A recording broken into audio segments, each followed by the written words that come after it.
Welcome once again into the Radiopaedia Reading Room, a podcast unconcerned with books or poetry, tea leaves or palmistry. This is a radiology podcast. My name is Andrew Dixon, and joining me with webcam on, and he's even remembered to wear pants and everything, it's my co-host, Frank Gaylard. How you doing, mate? I wouldn't assume too much about pants. I'm not going to stand up, so who knows? Well, you're not wearing your skeleton hoodie at least, so that's a step forward. It is a step forward. That's true. Now, what I'm trying to say though is that you are dressed quite respectably today compared to some of our other non-recorded episodes. We've got our video cameras on. You've even got the Radiopaedia neon light there in the background. Beautiful sign. Listeners may remember that my wife bought that for me for Christmas. And Frank got very jealous, and so I've let you borrow it just for today's recording. I had logo envy, so I needed to have a shiny... In fact, putting it up in the background was such a nightmare, Dixon. Every little change you asked me to make completely wrecks my setup. Because I put this thing up, and then suddenly I got this rolling shutter exposure problem with the camera, which meant I needed to fiddle with this, and then all the exposures were wrong. I had to spend an hour and a half getting everything back to normal. And now when I take it down, I, of course, didn't remember what settings I used to have and the things we do. But it looks great. It looks fantastic. And that's the only prep work you've done for this whole episode, so well done. Pretty much, yeah. So I better say welcome to listeners and to viewers for this special 2-hour episode of the Reading Room podcast celebrating the Radiopaedia 2024 virtual conference. In fact, this podcast gets its very own session on day 5 of the conference, Gaylard. So an extra special welcome to anyone who's watching along right now at the conference. So Gaylard, as I said, as usual, you've not really prepared very much at all for today's episode. But I have enlisted 3 very exciting guests for us. I've asked each of them to bring along a good, 20 minutes or so of radiology-related stuff to talk about. And if they haven't done that, then I'm expecting a whole lot of awkward silence, or even worse, some inappropriate Gaylard anecdotes, which usually we have the ability to edit out, but not this week. This week, no editing. Yes, that's right. This is Frank uncensored and unedited. What could possibly go wrong? For all our regular listeners, this will go a long way to pulling back the veil on just how many edits we do make to the podcast. Today, no retakes, no edits. But that also means you're going to get none of those strange audio bits when you listen to the podcast where suddenly we cut to someone laughing. And that's because we've, removed something terrible. Or in poor taste that's been said. Again. So we'll try and keep things appropriate. Yeah, and me sipping on water every few minutes. So that's going to happen. You're going to see that. See behind the curtain today. And no truncation of your pauses either, Gaylard. No, my thoughtful professorial pauses that I've worked so hard to practice. We edit those out for our listeners. Now, before we bring on our first guest, Gaylard, you and I should probably do a quick little catch up together, because you've done what seems to be a deliberate annual ploy, and that is you've just returned from a holiday immediately before the conference week to avoid having to do any of the last minute behind the scenes work. You've seen through my cunning plan, Dixon. Classic Gaylard. We escaped freezing cold Melbourne and decanted to the sweltering humid shores of Bali in Indonesia. We did some scuba diving. My kids learned to scuba dive, which is great. No one drowned. We did some jet skiing. We only ran into each other once. And also there was quite a lot of poor food preparation hygiene. Oh. I know exactly what they mean by Bali belly now. And I've never appreciated health and safety bylaws in Australia quite so much as I do now. It's like those certificates that you see in restaurants that say meets safety requirement A or whatever. It's like they're the best. They're there for a reason. Well, apparently there's also such a thing as Whitsunday Island belly in Australia, because my family, I got my entire family to go up there for a week, because I take this conference very seriously, Gaylard. So I sent them there for a week so that I could prepare for the conference. And so there was this moment though where I was like FaceTiming my family, and they all had gastro. and there's my 14-year-old son like lying on a bed, looking just so sick, and he's like, "I just want to be teleported home, Dad." And I was just sitting here with a coffee, enjoying myself, preparing for the conference. Poor little guy. There's the teleportation thing. I mean, I know this will surprise you endlessly, but my kids and I have spent quite a lot of time talking about the pros and cons and how teleportation would work, and whether you would actually, if it existed, whether you would use it, and whether teleportation, like, is it you that comes out the other end or is it not? And that reminds me, there was a story that I read years and years ago, and I think it was called Think Like a Dinosaur or something like that. Anyway, it's a short story. And if memory serves me well, it's about like a college kid who takes up a summer job at a teleportation company, where the way teleportation works in this story is they scan the position and velocity of every one of your atoms, and they send that information to Mars or wherever, and they rebuild your copy exactly as it is. They check that the copy has worked, and then they disintegrate you on Earth. All right. Yeah. And his job on Earth is, and it only takes a microsecond, but sometimes the teleporter, something bugs out in the code and it doesn't delete the one on Earth, and his job is to kill it. And so you're left with a copy. The other one's off on Mars and thinks everything's gone fine. And the other copy's like, no, I'm still here. And he's like, no, it says you're on Mars. Sorry, your contract says. And he has to hunt them around the room and shoot them. Sounds like a great story. It's a great story. My kids had kind of a similar thought experiment the other day. Not so much about which one is me, which one is the real me. But we decided if everyone had access to a teleporter, the world would actually be terrible. Like, talk about AI disruption. This would be far worse. People would be appearing everywhere and anywhere. Your mum, Gaylard, would just turn up unannounced, more than she does at the moment. I know, just the pop-ins, literally. Yeah. And like popular places around the world, like tourist attractions, imagine those. Like, just boom, straight, you're there. It takes a lot of the intrigue and out of it, doesn't it? Like, well, the other thing is that everyone would want their home to be somewhere remote with beautiful views, because you wouldn't need, and everyone would go to the same restaurants to get food. I tell you what, the food industry in Bali would die overnight because everyone would just be teleporting to other countries where salad is washed with clean water.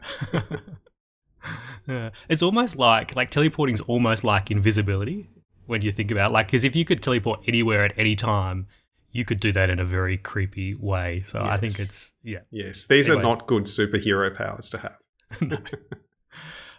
Well, we probably should move on and actually. We could do this for 2 hours. We do have to fill, and we're doing a good job at filling. But I have planned a few little recurring bits to happen throughout this 2-hour episode, Gayla. I probably should stop saying 2 hours in case it doesn't go for 2 hours. So this extended episode. So we don't want to make the guests do all of the work. So I've actually got a few little things that I'm going to scatter through the episode. So I've got some conference awards that I'm going to announce for some of our speakers who have achieved great things this year. So that'll be exciting. No award, though, for that guy we had to ban from the live chat on day 2, though. Most dedicated use of all caps. Yes. Actually, that's not bad. It's a shame he's not here in the chat now to claim his award. He'd be screaming with excitement. The exclamation marks. So another recurring bit that I'm going to do for this episode, Gaylard, will be some rounds of Spot the Fake. Am I involved in any way? You're involved, yeah. So it's Gaylard versus guest. And we haven't done a Spot the Fake in a while, but I have a few on hand today in case we need them. And I'm also going to do a progressive countdown to reveal the winning AI-generated song from our recent Stay Rad Song Contest, Gaylard. So I still don't know who the winner is, so I'm as excited as anyone. So many listeners will remember that I generated 4 new podcast theme songs using AI, different genres, and people have voted on their favourite. We had 100 of votes. So get excited, Frank, because the winner is going to be revealed within the next 2 hours, mate. Well, I'm excited about this, but to be honest, I'm getting bored of the whole AI thing. I'd Absolutely. really like to open a radiology journal and not have every second article having to squeeze in machine learning or AI somehow in the topic. Did you see Apple's boss move with AI? No, what do you mean? So for a long time, like years, it was noticeable that Apple never used the word artificial intelligence or AI. They always use machine learning or natural language processing or transformer, etc. And then at the recent conference, it's like, oh, we're unveiling Apple Intelligence.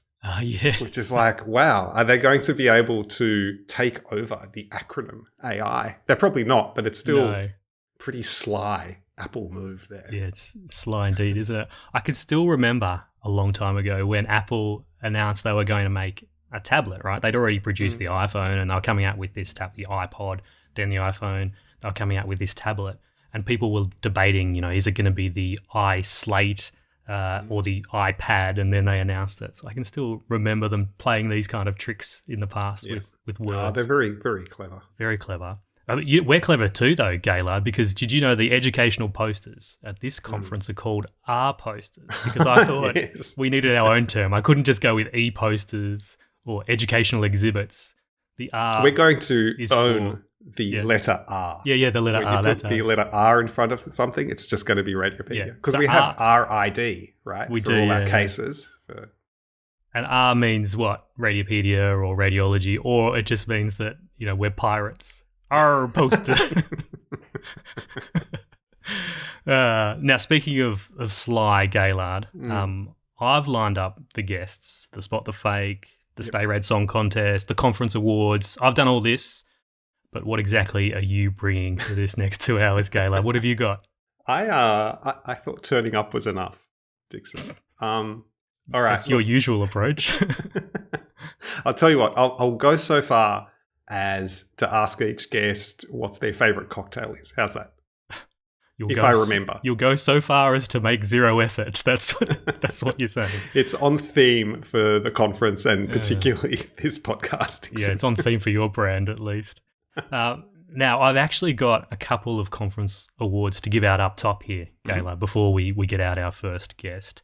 Let me find them here. So these first two awards are for the most longest and the most shortest lectures at Radiopaedia 2024. So the lecture length for the conference is supposed to be 30 minutes, but we're pretty relaxed. We don't enforce it too strongly, but we're not this relaxed. One of our first award winner, goes to UK abdominal radiologist Vikas Shah for his rectal cancer MRI lecture, which came in at a whopping 107 minutes.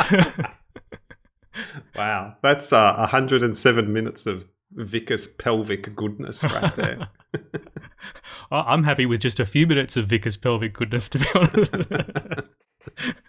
Now, unfortunately, Vikas couldn't be with us, Gaylard, to accept his award, but he did send us a little thank you message, which I'm going to play now. Let me see if I can click this button here. There's usually a bit of lag, but here it goes.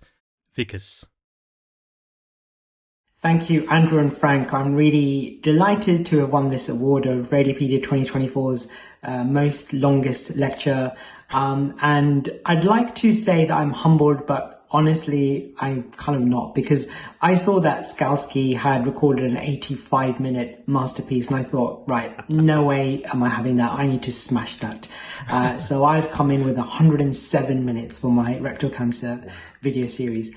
Well, I have to actually say that I thought I was going to get some sort of other award for most costume changes or number of different polo shirts worn in one session. You'll have to go back and watch just to see what I mean.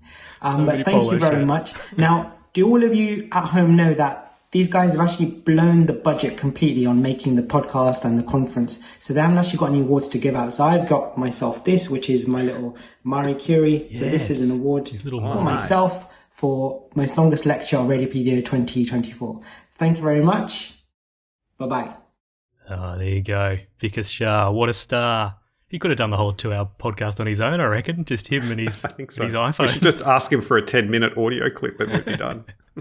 I think we should run with that and officially, or maybe unofficially, if there's some kind of world governing body, term them the Marie Curie Awards, the Radiopaedia 2024 Marie Curie Awards. We could add those little dolls to our ever-growing list of merchandise that we have not created. Non-existent merchandise. That looked actually like that would take quite a long time to make, that little doll. So Vikas, he pipped Skalski for the longest lecture. But, Gaylard, the Curie Award, I like that, the Curie Award for the most shortest lecture at Radiopaedia 2024, coming in at 9 minutes under the required 30 minutes. Oh. Sorry, that is a convoluted way of saying 21 minutes. So the winner is another UK radiologist with a lecture entitled Imaging of Hip Joint Prostheses. It's Dr. Imran Lasker. Did you watch that one, Gaylard? Because I'll admit, it is a very entertaining 21 minutes, though. So I'm actually tempted to give him a second Curie Award for Best Visual Effects and use of an accent. I've got a little clip. Here we go. Let me play a little clip so we'll be able to see his beautiful accent and technical skills. Click play. And some of the complications continue to happen to this day with even the newer versions of hip replacements that we have. Now, if we go all the way back to 1830, no, this is my turn to do this part of the video. You need to be quiet and listen to an old timer like me. Yeah, sure. Yeah, you go for it. You go for it. Now, back in 1830, a German surgeon known as Professor Gluck took on the mammoth task of introducing ivory hip replacements. Now, ivory is a wonderful material. It is strong, it is durable, and can be handcrafted. And as you can see from the handcraftings that they made, these were good enough to be an orthopod's doorstop. Now, before you could get your teeth into this, there was an elephant in the room. Exactly. There were not enough elephants in the room because they're endangered. So then in 1920, we moved on to using glass hip replacements. There you go. There you go. I'm well definitely done. watching that now. So thoroughly deserved multi-Curie Award-winning Imran Lasker there. So for those who are just listening to the audio version of this podcast, Imran not only sounded like a South African or German doctor there, but he also used a filter and dressed himself to look like an old person. So excellent work. That accent rivals, maybe exceeds every inappropriate accent you've done that we've usually cut from the podcast. Yeah, my past sins are absolved by Imran, you reckon? Yeah. All right, Gaylard, I think it might be time for us to, let's edit that point. No, we're not editing. All right, Gaylard, I think it might be time for us to welcome in our first guest. And as we bring them in, I'm going to play the 4th place song winner from the Reading Room Stay Rad Song Contest. I'm not surprised this one came in 4th place, to be honest, Gaylard. It got just 10% of the vote. The prompt that I used for this first song was country folk female vocalist, folk concert, I specifically said. And I suspect some of the words that I used may have biased it and led it down the wrong path. So anyway, as our first guest makes their way into the studio, let's listen to a little AI-generated song that I like to call Stay Rad, y'all. We don't read books, we don't read poems, we don't read palms or tea leaves. In this room, we just read scans and talk a heck of a lot about goats and Negronis. If you like what we've been doing here, then please leave a 5-star review. And we hope to see you again real soon in our friendly reading room. Y'all stay rad. Stay rad.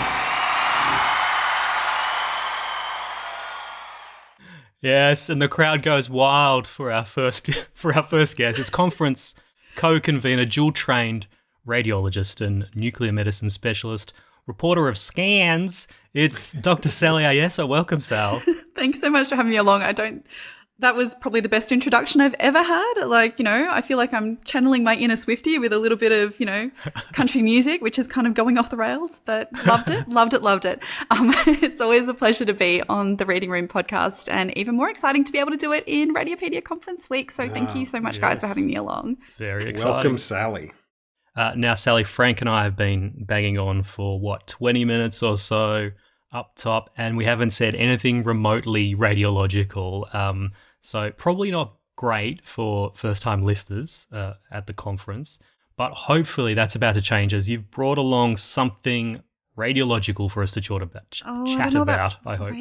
I don't know about radiological though. Like, I was going to do a deep dive into the cultural and economic significance of Taylor Swift's Eras Tour. Like, it's absolutely fascinating. Like, such a great topic. I don't know. Kidding. Look, you guys know me. I will talk about radiology for all day, and I guess we can save Taylor for another day. Yeah. We'll have to shake it off and move on to something else. But I have bought something radiological. Look what you've made me do. I've got more.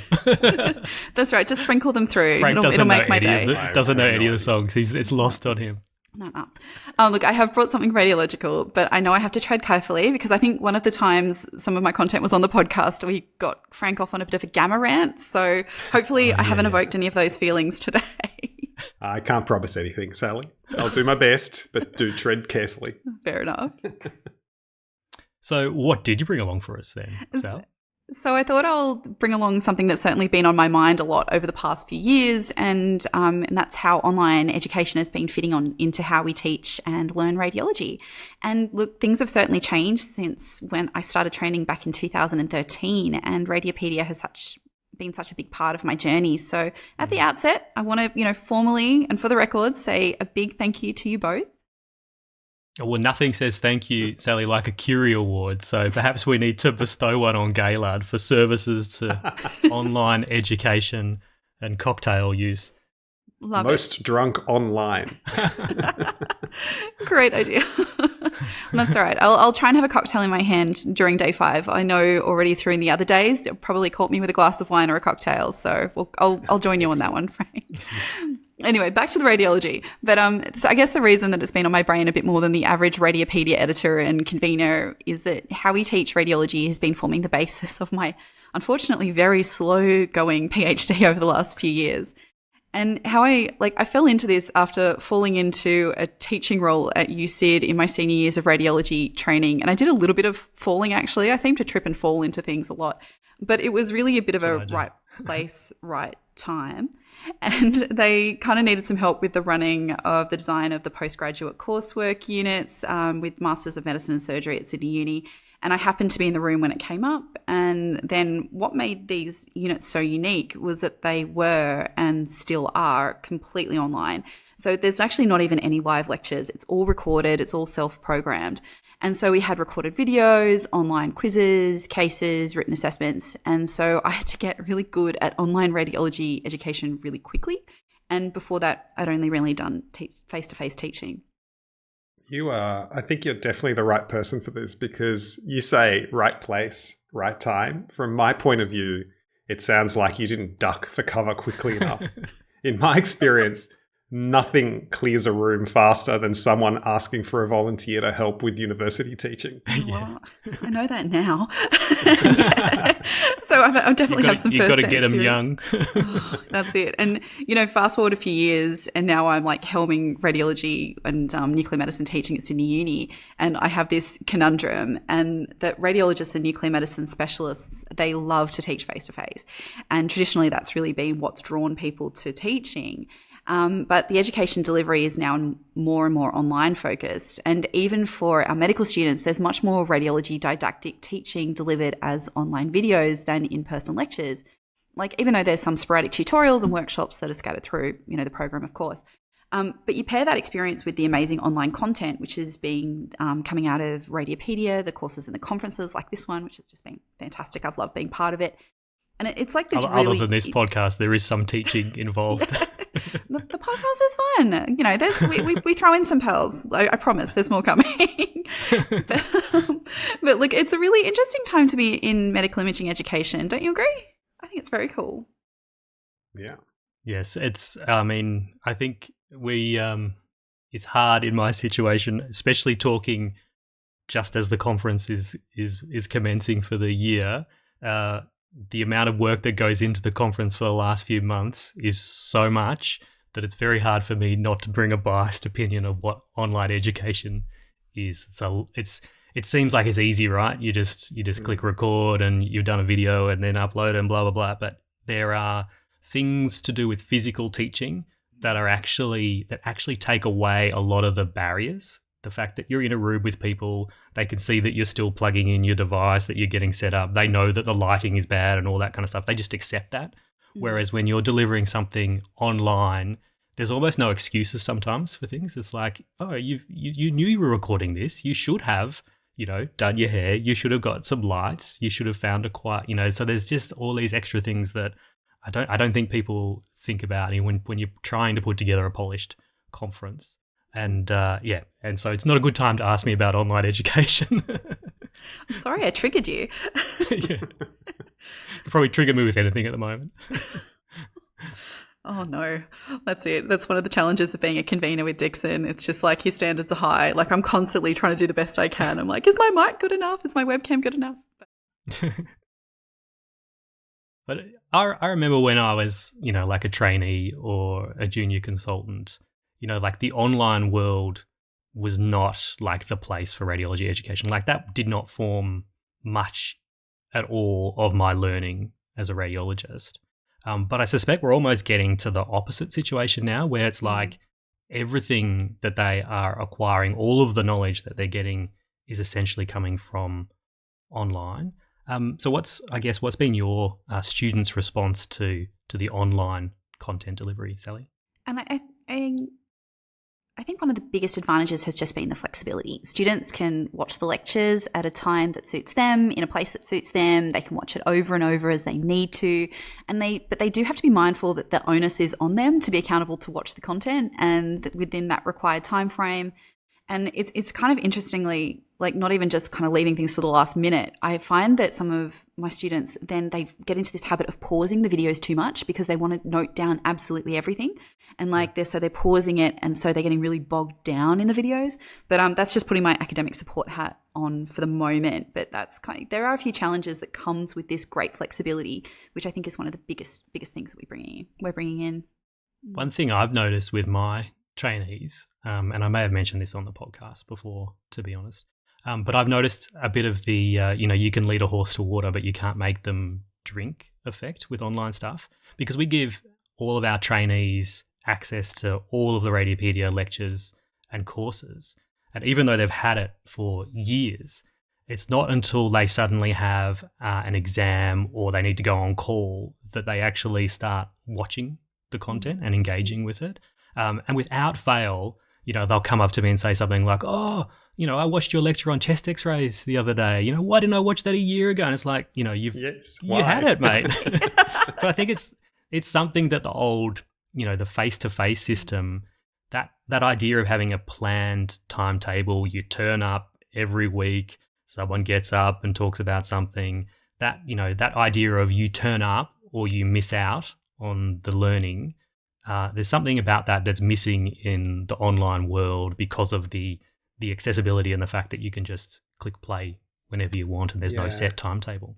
I'm really conflicted about this. Obviously, big fan of online education, but I'm also a really big fan of setting up physical or behavioral constraints to make it easier to control your monkey brain. Because, inside your skull, there's you, and then there's all these subroutines that just want to do bad things. They want to go outside and run and chase squirrels up a tree or drink too much or watch YouTube or whatever.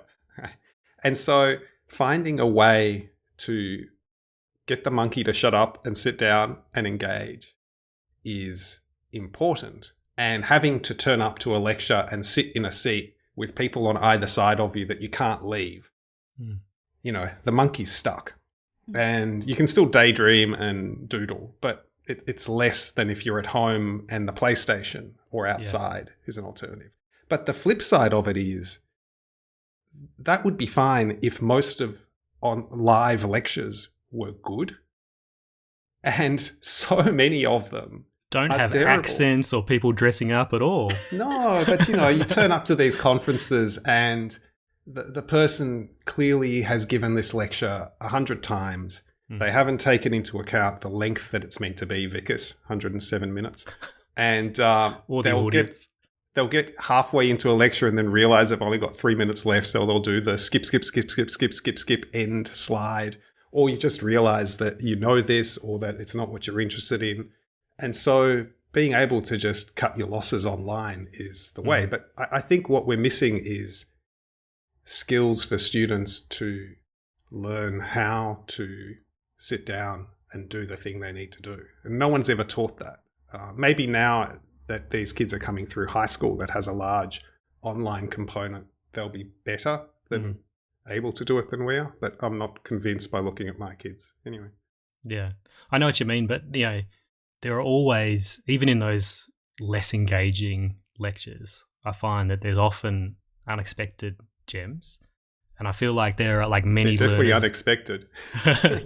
they come out of nowhere. But I feel like many learners are kind of too quick to abandon lectures online these days. If it isn't high yield enough, and they're just click, and they're not giving it enough time. They're not using there needs to be some patience even with online lectures. I think that people aren't really taught through social media and swipe to the next little video to get your attention. You almost need to go, no, hang on, education is different to social media. You actually need to give things a chance and actually carry, a lecture usually has a through line through the whole thing and will have some repetition. You can't just be skipping forward and you're going to miss all of those links that actually build the knowledge and reinforce things. So that's one thing I think, in the future, it'd be great to try and develop online learning that has mechanisms that kind of allow people to have that,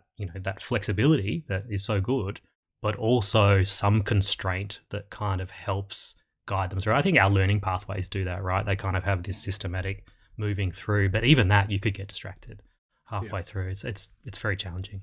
Yeah, it is. It's a really challenging space. And as you say, it's not just a matter of whacking up and putting on a microphone and kind of clicking through some slides. You've really got to kind of take the time to think about how you're reaching your learner and how you're doing it through the different format. And engagement has been one of those really big challenges with the online learning space, because you want to make sure, as you guys have both said, you want that content to be engaging, you want it to be worthwhile.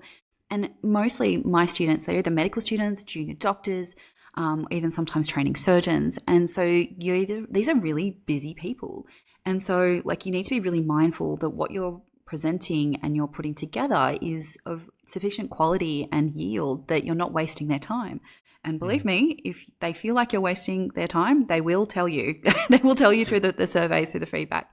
And I guess kind of speaking from my own content, the students seem to like when there are really clear annotations and explanations. That's another thing that comes through really strongly in our feedback, is they really like things to be pointed out in a way that, in a room you would have a laser pointer and pop it up on the screen, or you can move your mouse cursor.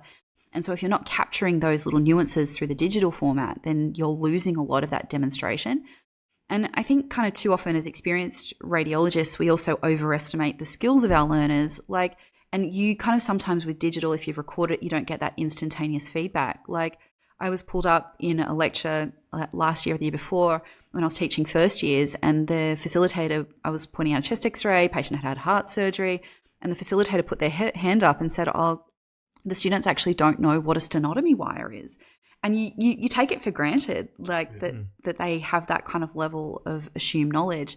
And that was the first time that they'd seen sternotomy wires. And so that was a really interesting learning point for me to go, you really have to, to really pick your audience and not kind of over give them the detail.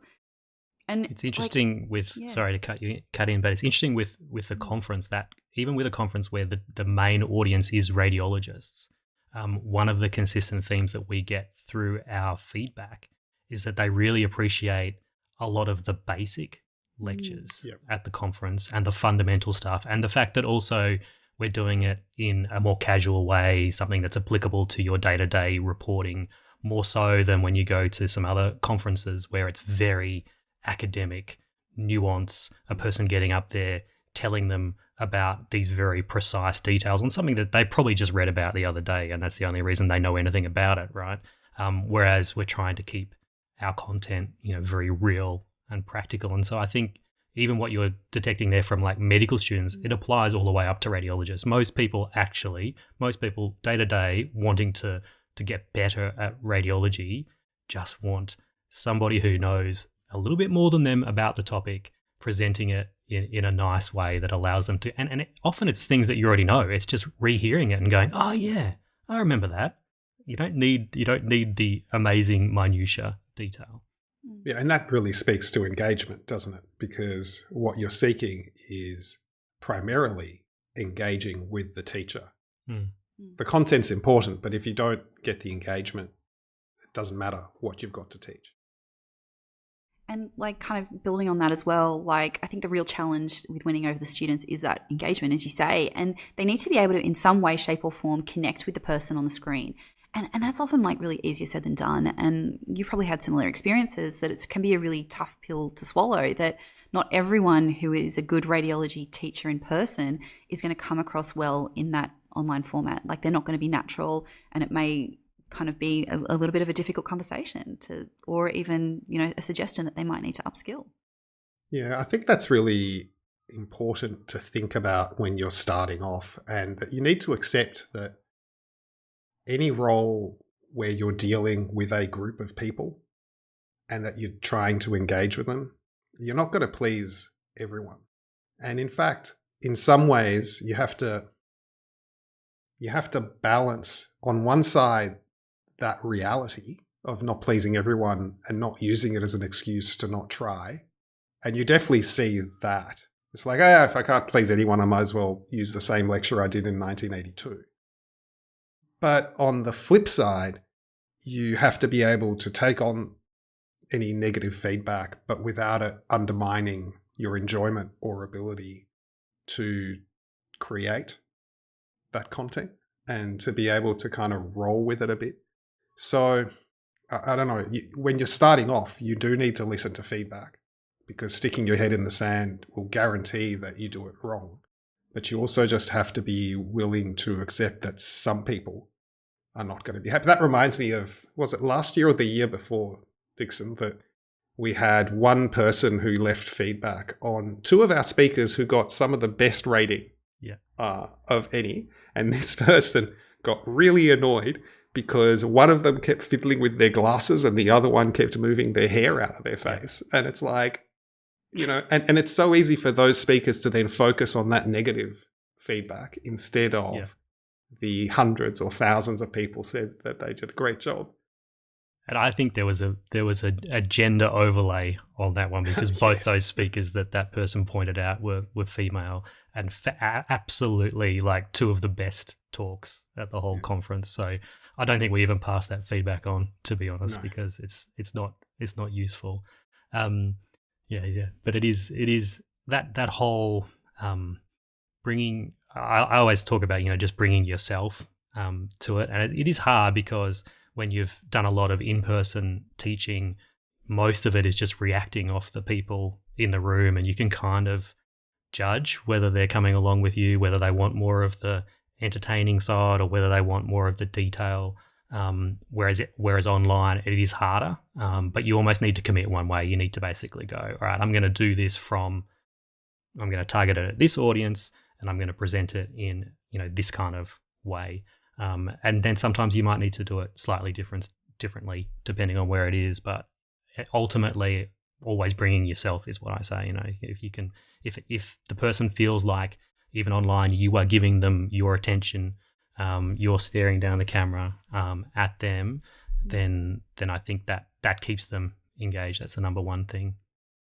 Yeah, and like I kind of I'll take that and I'll say that I have to amplify myself a little bit. Like back when I was in high school, I was a debater and I'm going to have my debating voice. It's all very serious. And so I found that if I was scripting out things, which is what I did a lot in the early days, particularly when I did my very first Radiopaedia conference video, I did one on bone scans and I was so nervous because I'm like, oh, she made the mistake of saying yes to me when I invited her to talk. Didn't duck fast enough. I got it when she was young, gay lad. Look where I am now. But I remember I was so nervous about this and I put it to you, Dixon, and I'm like, oh, look, is it okay? Because I didn't have my webcam on because I didn't feel confident enough. You know, I had a bit of imposter syndrome going on, read everything for a script so I would make sure it was all perfect. And I said, oh, is it okay? And you're like, oh, well, have a look at this one. And it was another speaker from America. I think it was Matt Morgan, who is larger than life and just so entertaining. And I'm like, oh, God, people are going to fall asleep. And I guess they didn't. Like, you guys keep asking me back. But I guess kind of my learning point from that was that I had to channel my inner YouTuber a bit. Like, I had to kind of elevate myself, you know, try and put a little bit more expression into my voice. And a couple of the hardest things was firstly trying to turn on the webcam. And I don't do it for all of my university teaching, but I certainly do it for everything I do with Radiopaedia, is get the webcam on. And then the second thing was to not go off script, because I was finding my personality was getting lost when I didn't have a script or if I was following it too rigidly. And then, of course, from that, trying to look at the camera. And then I started playing with a lot of annotations and animations to really show the learners what I was talking about, because you can't take for granted that they aren't following your train of thought. And then, you know, from that, I also adjust the amount of text to suit the audience a little bit. My students need more because they're needing this for their core education, but conference presentations, Radiopaedia might need a little bit less, you know. So there's always that kind of, as you said before, adjusting for your audience, but just trying to be conscious of how you're coming through on the screen and just taking every advantage to try and connect with the people who are watching you. I think Gaylard said it before, but it is a performance when you're giving a lecture. And if you're not treating it like a performance, then you're letting your learners down. I think if you're just mundane. So your going job through is the process. You're there to engage and to teach, and so if you don't bring people along, you're going to fail at that primary goal. And I think you're right that you do need to amplify yourself. It's a little bit that made me think of stage actors versus movie actors, because the camera's right up close. Micro expressions. Someone like Robert De Niro is amazing because his face is basically still, but he conveys so much with just a little eyebrow twch. But that would completely not work on stage. I do my Robert De Niro face, but anyway, whatever. Did very well. That's great. And the same thing goes for when you're teaching. The way that you would teach in a 3-person tutorial where you're next to each other, where if you're kind of a bit agitated would be really confronting. At the front of a room or online, I think you need more of that. And there's also an opportunity, particularly online, but I think also in person, to be less formal than how we have been brought up to expect. No, like, where's the rule that says that lectures have to be in a monotone with someone standing ramrod straight behind a lecture, wearing a suit that makes them look like an insurance salesman or something, and they're uncomfortable in it. And, personally, I mean, it's a bit early in the morning, so I've just got water, and 2 hours of drinking cocktails would probably end badly. But there's nothing wrong with having a drink during a lecture. I know Dixon loves anything with pineapple in it. But what's your drink, Sally? You mentioned cocktails before. And this is the thing that I'm going to do, right? This is what I'm bringing. This is Frank's part of the podcast. I wish I had one Oblige to cheers him, Sally. No, actually, no, I'm on a bit of a Bloody Mary kick at the moment, which is kind of a bit odd for me, something new. Oh, yuck. That combines two of my least favourite liquids, vodka and tomato juice. I don't know how you can do it. But it's really silly. Like, I've actually surprised myself a bit. I hate celery. I'm usually a G&T person. I love my good whiskey. But I can't explain it. But I do know that you have to get the Tabasco quite right. So sometimes my husband will make me one and I'm like, no, you need more Tabasco in it. Just coming back. I don't know if it's just I need to kind of feel the heat, or if I've had a bad day, I just need something. I catch my 14-year-old son in the pantry squirting Tabasco into his mouth quite often. Oh, He's okay. just like... I'm not that hardcore. Sally, Frank thinks this is a genuine contribution to the podcast when he gets guests to talk about cocktails. Absolutely. I do love cocktails, so... Yeah. He's going to segue in cocktails whenever he can. And I don't like pineapples, Gaylard. Oh, come on, you do. A good pina colada. Anyway, let's quickly get back to the topic so we can finish it off here. I was going to say that one of the major benefits of online delivery is that it's not just about our local trainees here, right? It's opened up teaching to a global audience and made it far more accessible, particularly in low and middle income regions. And absolutely. And that's one of the reasons why I love being part of the Radiopaedia community. Like, not only are we able to connect with colleagues all around the world, but we're able to bring radiology education into countries where it may not be available. And look, I guess while this doesn't completely eliminate location bias, the availability of the virtual conference and content goes a fair way to breaking down those barriers and then opening up our delegation to those who may not have been able to come to the conference if it was a physical event. And look, this isn't just something Radiopaedia is doing. It's a great, global radiology community that we're part of. And even recently, which I've absolutely loved doing, is I got invited to be part of a US-based program bringing daily case conferences, as the Americans call it, to training radiologists in Zambia. And this is one of the most rewarding and enjoyable teaching things I do. And, they're all online, they're asking questions. And what I love about the virtual case conference is that they all have their cameras on, which is a great tip for online small group tutorials because you can kind of see each other, get to know each other a bit. But none of this would have been possible 10 years ago or even pre-pandemic because we didn't really have teleconferencing in the fabric of our jobs and our learning, and it just wasn't particularly widespread and it was a bit patchy. And then kind of, we can consider other organisations like in Australia, we have Radiology Across Borders, which do amazing work. And then their model of having that online radiology resources, but then backed up by visits, face-to-face visits to upskill communities. I love that kind of, bringing it all together and driving connection and that collaboration. Yeah, I agree, Sally. I mean, you can only do so much purely online, and radiology, and I guess medicine in general, is pretty artisanal, if you want. It's like learning to be a furniture maker or a carpenter. You can't replace that sort of apprenticeship model of standing next to someone and seeing how they actually do the job. But there's a fair bit of erosion of that and undermining of that teaching model, which I guess we can talk about another day. But that is really key to one of the challenges that we're facing today. But on the flip side, many communities not only don't have that apprenticeship model, they don't have access to anything. And so if you are in one of these regions and you're motivated, now with what's available online, you can do so much and you can prepare yourself to be the next generation that can have an apprentice. And that's, I think, what we're succeeding in doing here, is laying the groundwork for not to be required as much in many of these communities. Yeah, definitely. 100% agree with everything you've just said. And, it's with that traditional apprenticeship model and moving forward, it's kind of a hard change, but, it's exciting. And what I like is that there are growing opportunities to get involved in a whole lot of different ways. It's really opening up what we do and how we learn together. And I guess COVID-19 wasn't really the start of online teaching, but it certainly accelerated it. And I think it gave it that really big push out of our comfort zone. In Australia, before COVID, we were still being examined on film. Back in 2017, I was examined on cut film, and splash CT slices, which was crazy because we've been reporting online with scrollable cases for years and years. And then the pandemic hit, we were forced online, and that's where that kind of move came from. But I do know that Radiopaedia were early adopters here. So Radiopaedia 2020, it was really groundbreaking. I think it was 2020. Gosh, I hope I've got that right. Mm-hmm.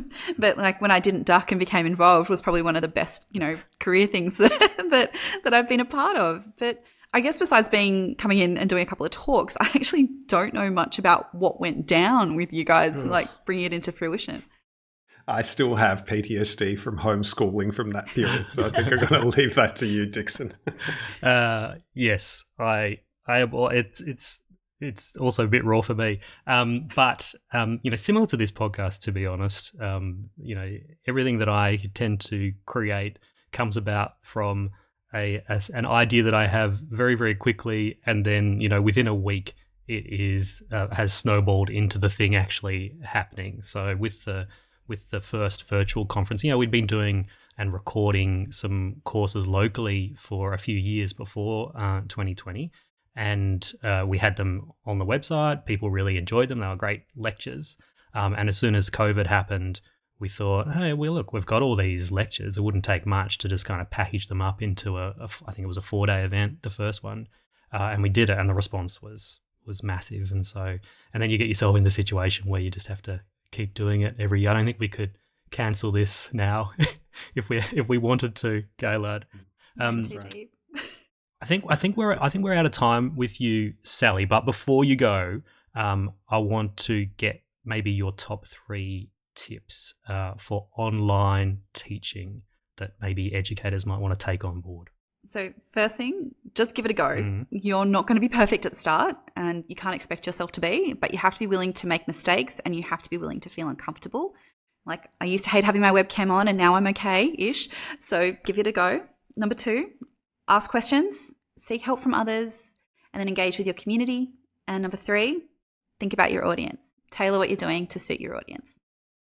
Yeah, I'd add one more tip to those 3 that I agree with Sally, and that's find ways of reducing friction for you to do the thing. Just a good tip for life, that one. That you do. And so if you notice that before you can do your recording online, it takes you an hour and a half to set up because you have to borrow lights from a friend and this and that and whatever, just buy the stuff. Buy cheap, start early, and just make it as easy as possible to just sit down and do it. That's a huge, huge part of being able to do it. Now, we only have a few more minutes, Sally, but I couldn't let you leave without announcing the winner of another one of our, what are we calling them, Curie Awards. So this award is for the most outstanding overcoming of an illness to record a lecture, workshop, panel, and or case on call set. And the winner of this award, Frank, they got a full-on pneumonia and ended up in hospital for a few days. But they didn't let that get them down. It inspired them. They actually included their own case in their lecture. And the winner is Sally Ayesa. Well done, Sal. Oh, I tell you what, it put a spanner in the works of trying to contribute to convening the conference. But I tried. But no, it was cool. I guess, what I've been saying is, look, if you're going to get sick and you're going to get, seriously ill, it may as well be a teaching case. And look, it was a very beautiful case of lobar and bronchopneumonia. It's on Radiopaedia if you're interested. But thank you for the award. I'm truly, truly honoured. Now, I promise that we do a spot the fake, Gaylard, for each segment here. So I will do one here for Sally. So it's Gaylard versus Sal. And the theme for this spot the fake, I've been inspired by Vikas Shah and by the Curie Awards. So this is 4 statements all about Marie Curie, and 3 of them are true, and 1 of them is fake. And your job is to spot the fake. No, we're going to let Gaylard, we're going to listen to all 4. Then Gaylard's going to pick his fake, and then you'll have a chance to pick your fake, and we'll see who's correct. Mm-hmm. All right. You ready? So statement number 1. Is it true that growing up in Russia-occupied Poland in the mid to late 1800s, unlike the majority of Polish girls, Marie was able to attend an elite education school, and this is often cited as an example of the empowering effect of educating women? Do you want me to say true or false as we go? No, I don't, because suit yourself. Well, okay. What do you think for that one? I think that's true. Okay. In the early 1900s, I've just realised I've got 2 falses in here, but anyway, so you've got to select 2 false. In the early 1900s, Marie Curie became one of the first proponents of wearing headphones.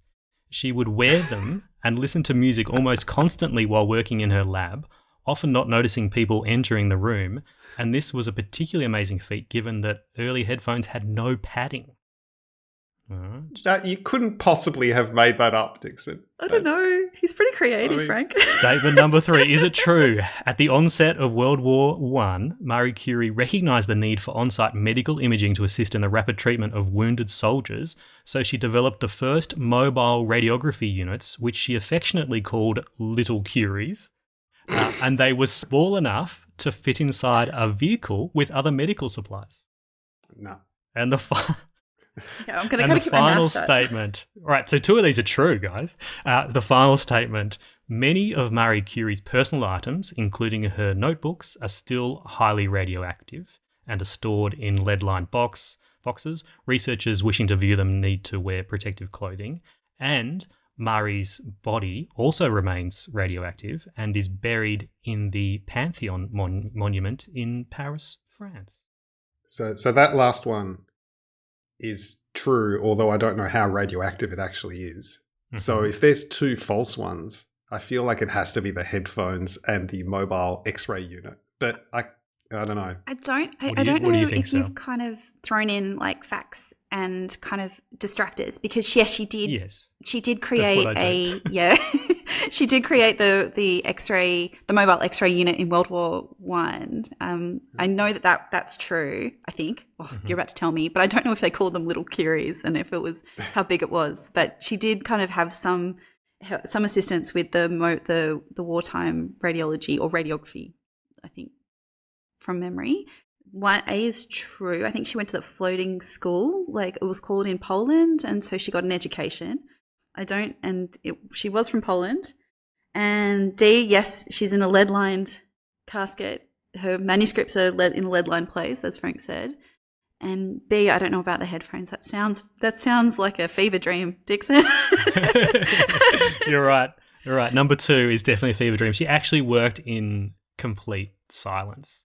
And the idea that people would come into her lab and also that she wouldn't notice them was true, though. But she'd be so into the research, the work that she was doing, that even though it was completely silent, she just wouldn't even notice anyone in the room. So no, she didn't have the OG headphones, although they did come out around 1910, the original headphones, and they were these very uncomfortable things. But there are memes of her wearing headphones. She must have been, doing something during the war or something where she was listening to headphones.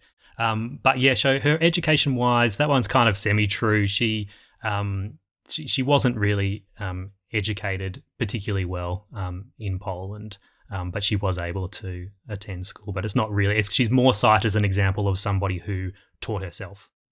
So most of her learning was actually just acquired from reading books and doing it all herself. Online conferences mostly. Online conferences, exactly. Feeds into the system. She did invent and deploy the first ever mobile X-ray unit, and she did call them little Curies, and they would fit inside a vehicle to travel around, which is pretty amazing for the time.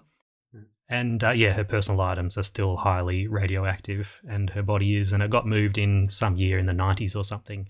Her body and her husband, Pierre, were moved into the Pantheon monument in Paris, France.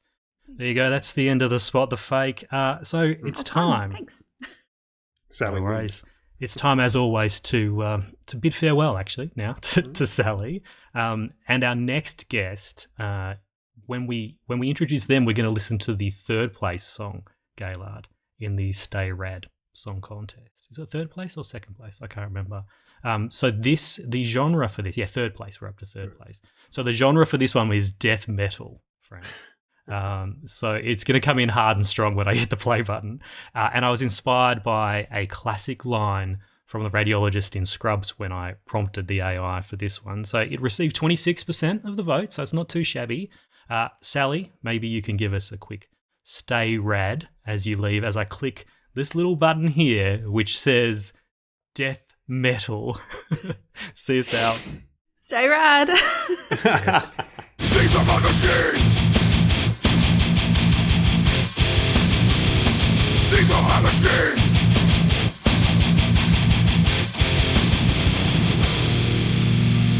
If you want to support the podcast, get yourself an all-access pass. Become supporter of the website, or leave a 5-star review. We'll see you all sometime soon. Stay rad!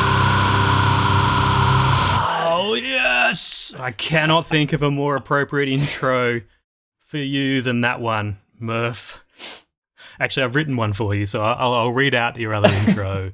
Our next guest is conference co-convener, radiographer from Brisbane in Australia. Some people call him Murph. Most, though, just refer to him as the other Andrew. It's Andrew Murphy.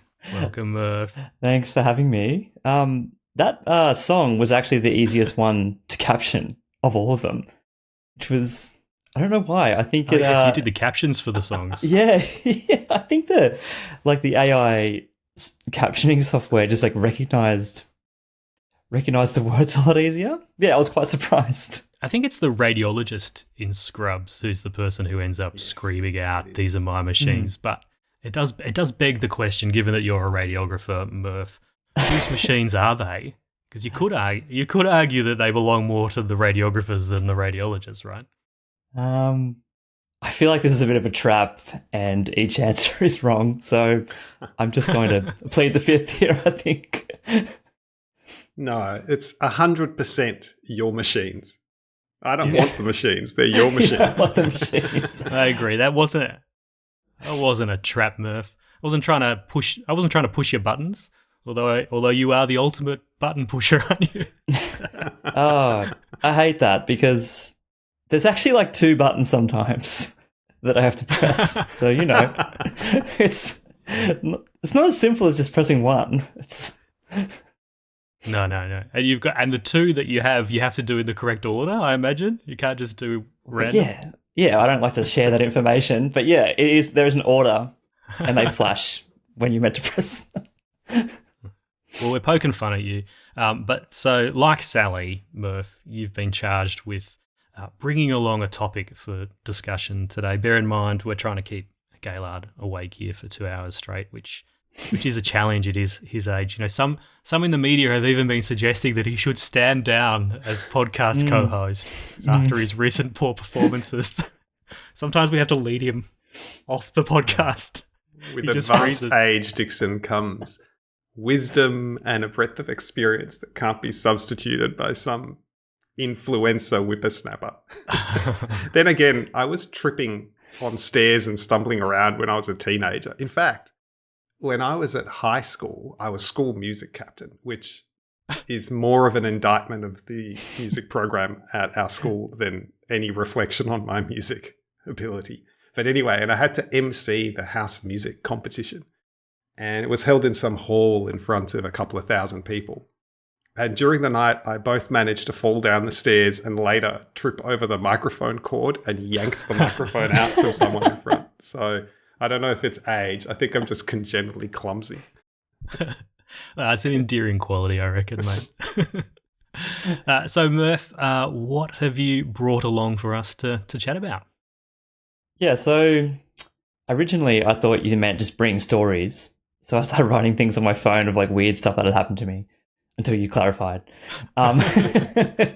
So I thought about it. We could go with that if you want. Oh, no. So like over the last decade, I've been a radiographer in 6 different departments across 2 countries. And of those 6, 4 of them have been like big referral centers. You sound like a priest getting moved along from hospital to hospital. It does sound bad it sounds very bad, yeah. It does. What did you do wrong at each place? Okay, continue. I left on my own volition every time. And they were all like big referral teaching hospitals. 4 of them were. So you get to see a lot of stuff that works really well. But also, the things that stick with you most are what doesn't work, and they're kind of the things that make you want to either stick around or leave. And the only real constant with all the departments was that the radiologists and the radiographers, we kind of have to work together. We need to exist in harmony. There are aspects of each other's jobs that we don't really understand because we don't do it. And something I think that's lacking in a lot of medical imaging departments as we get busier is the collaboration between the 2 parties. So I brought a really exciting topic today. It is radiology peer review. It's very good. Excellent. So radiologists have a lot of error/peer review sessions where you go over cases, you have the opportunity to learn from each other, and you get that opportunity to discuss things, walk away and say, oh yeah, this is how I would have done this better. And it's good because radiology is pretty high stakes and there is an incentive to do that to get better. People need to pass exams, people need to get through milestones. And the thing about radiography is people have already passed a lot of their exams, they've done all their training, and so that incentive isn't so much there. And I guess the nature of it is that if you don't tell me, a radiographer, that I'm doing bad and I keep doing bad, I'm not going to worry because I don't know I'm doing bad, and I'm just going to get worse. And then the people I train are also going to start performing or underperforming because we haven't been told. Yeah, I couldn't agree more about the importance of peer review, which actually, I mean, there's peer review by your peers and there's sort of internal peer review, which I guess is not peer review. It's like self-follow-up, and you know that that's sort of a thing I do. And it should really be central to everything that you do, because without feedback, you don't know. Not only can't you get better, but you don't know if you're getting worse. But, most departments have a radiology peer review process, but a lot of them are pretty tokenistic. There's a few cases each month and everyone kind of pats themselves on the back by saying, oh, we did really quite well, and oh, that's a very difficult miss. I think it's perfectly reasonable to have missed that. Because there's still anxiety around both being the reviewer and the reviewee, the person that is reviewed. Yeah. And so having a mechanism that makes it really easy for that and reduces that anxiety is important.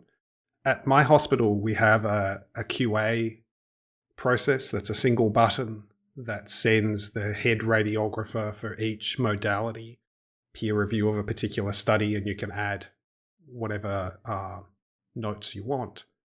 And I don't know what happens after you push that button. I've always assumed there was a meeting like ours, but I guess that's exactly the point. It's us and them, and it's so compartmentalized. And our department has I think, a pretty good working relationship between radiographers and radiologists. But the fact that I don't know what happens after I push that button does kind of lend weight to your argument. The fact that you don't know, I think, makes me feel guilty as well, because the fact that you don't know, it implies that you're not engaging with it fully, which is what, and I'm deliberately doing that often at my work with those kind of things, the quality assurance and stuff. I will draw it to the radiographer's attention if there's a study that has suboptimal imaging, but I don't want to do it too often or go into too much of it, because I know that I'll be like Sally, pulled into doing the conference. Yeah. Would you like to do an in-service about that? Exactly. You'll be pulled into being the person who, can you review all of the MRI protocols for us, that kind of thing. So I have, I feel guilty. I've definitely been avoiding it. And I agree that, at our hospital, the process of doing like our quality improvement meeting is what we call it. It really is, in many ways tokenistic. I wonder whether AI, I'm thinking more from a radiologist point of view here, but I wonder whether AI would be good at kind of looking through all of the cases from the last month and even retrospectively back at old cases and finding things where there is a discrepancy between the report and the ultimate diagnosis. And could flag those for a meeting. So it's not like an individual person is going, oh, you did badly. It's like the AI is doing. It might be a good use for an AI is having this being that doesn't have any ulterior motive, that can actually select out things for review. I wonder whether that might happen more in the future. Even if you don't have those resources, you can kind of emulate that in more of a when you press that button, it's an anonymous. It's anonymized in some shape or form, where it's it's not Frank or Andrew giving the feedback. It's just radiologist A, radiologist B. The lack of follow-up is I think it's one of the larger problems. Some places you work where there is no feedback loop, you feel like you're working in this silo, you're producing images to this unknown entity. And it's not that people are looking, well, me personally, you're not looking for someone to say that looks very hard, that was a good job, because I kind of just feel like if you're doing it well, you're doing your job. But more importantly, there needs to be more conversations around why did you do it this way? Or why did it look this way? Or do you think that was the best way to do this? Or what's this weird artifact? And unless you have a very good, close working relationship with your registrars or a good relationship with the radiologists you're working with, those discussions don't really happen organically unless you're chasing them up. And then eventually you have people getting a little bit less complicit, a little bit more like, they more complicit. They don't really want to worry about quality because they don't understand why things are important. One hospital I worked at in Canada, their report turnaround was like five minutes or so. Not too busy. It was a community hospital. But it meant that when you did the CT scan, the attending could walk straight into the console 5 minutes later and be like, hey, you missed this, or you didn't do this. And you learn a lot in those exchanges. And I think some people find that environment a little bit confronting, but I thrived off it because you got to really appreciate what worked and what didn't. And then you also got to explain to them like, oh no, I did it this way because of this, or, the patient actually tried to jump off the table. This is the best we could get. And being able to have those conversations like face-to-face made a huge difference. The hospital that I work at in Brisbane at the moment actually has a peer review system in place, and they have for like 10 years. And every month there's a group of radiographers, they sit in a room and we go through cases together, and they'll try and get a radiologist involved. And we can discuss the cases that were flagged by the radiologist as either being great or, the things that were slightly confusing or suboptimal that we felt need to be reviewed in a peer review setting. So we can all have this open discussion, and it's a very wide range of people from very senior radiographers to very junior ones who are working in different modalities, so they can give their perspective and be like, well, I actually didn't know how to do this. I was quite isolated. I didn't feel safe to continue that exam, or I didn't know you had to do it this way. And having that open discussion with radiology involved, it really closes the loop a lot better. Yeah, I think that's a great idea to have peer reviews where other craft groups are involved. And it also sort of adds an opportunity to not just that process, but to engage and form relationships outside of that rostered environment, particularly because I think as the years go on and departments get more sprawling, and where you report is no longer so often next to the modality, there's less of that relationship. Just when I trained, CT reporting was right next to the scanner and you were constantly interacting. Now everyone's a bit scattered around. And so opportunities to engage across boundaries is reduced. And maybe it would work better if there were mixed drinks as well during peer review meetings. Fully catered, you reckon? Fully catered. A couple of drinks at lunchtime. What could possibly go wrong in the afternoon? But actually moving the peer review process peer review meeting. after work with drinks would be great, right? That actually isn't. What do you reckon? Open that's bar. not terrible. He's going to ask you about cocktails now, Murph. I know his strategy. This is your segue. I'm This is your circling segue around into cocktails. This is Right. my contribution. It's What genius. cocktail I would didn't you drink expect it. during your peer review? Sally liked a Bloody Mary. What would you drink? Look, I'm not a big cocktail drinker, and I think it's just for lack of trying. Mm-hmm. I drink the Negronis that Dixon makes at his house that I really like. But With pineapple, yeah. yeah, he puts a big bit of pineapple in there. Says that's how And a you have to little drink it. umbrella on the side. Yeah, that's it. Yeah. But I And think calls I really it a pina colada. Yeah, you just put some milk in there. Tastes weird. I think I'm more of a beer drinker. And I just really like a Cooper's Green, like a Cooper's Pale Ale. When I lived in Canada, it was a drink that I missed the most. If you put a slice of lemon in a beer, that's still not a cocktail, Murph. It doesn't count. Anyway, we can tick cocktails off the list for this little section. Yep. You've done your job there, Gayla. Well done. Let's continue talking about this radiologist and radiographers coming together for peer review idea. What else you want to tell us about, Murph?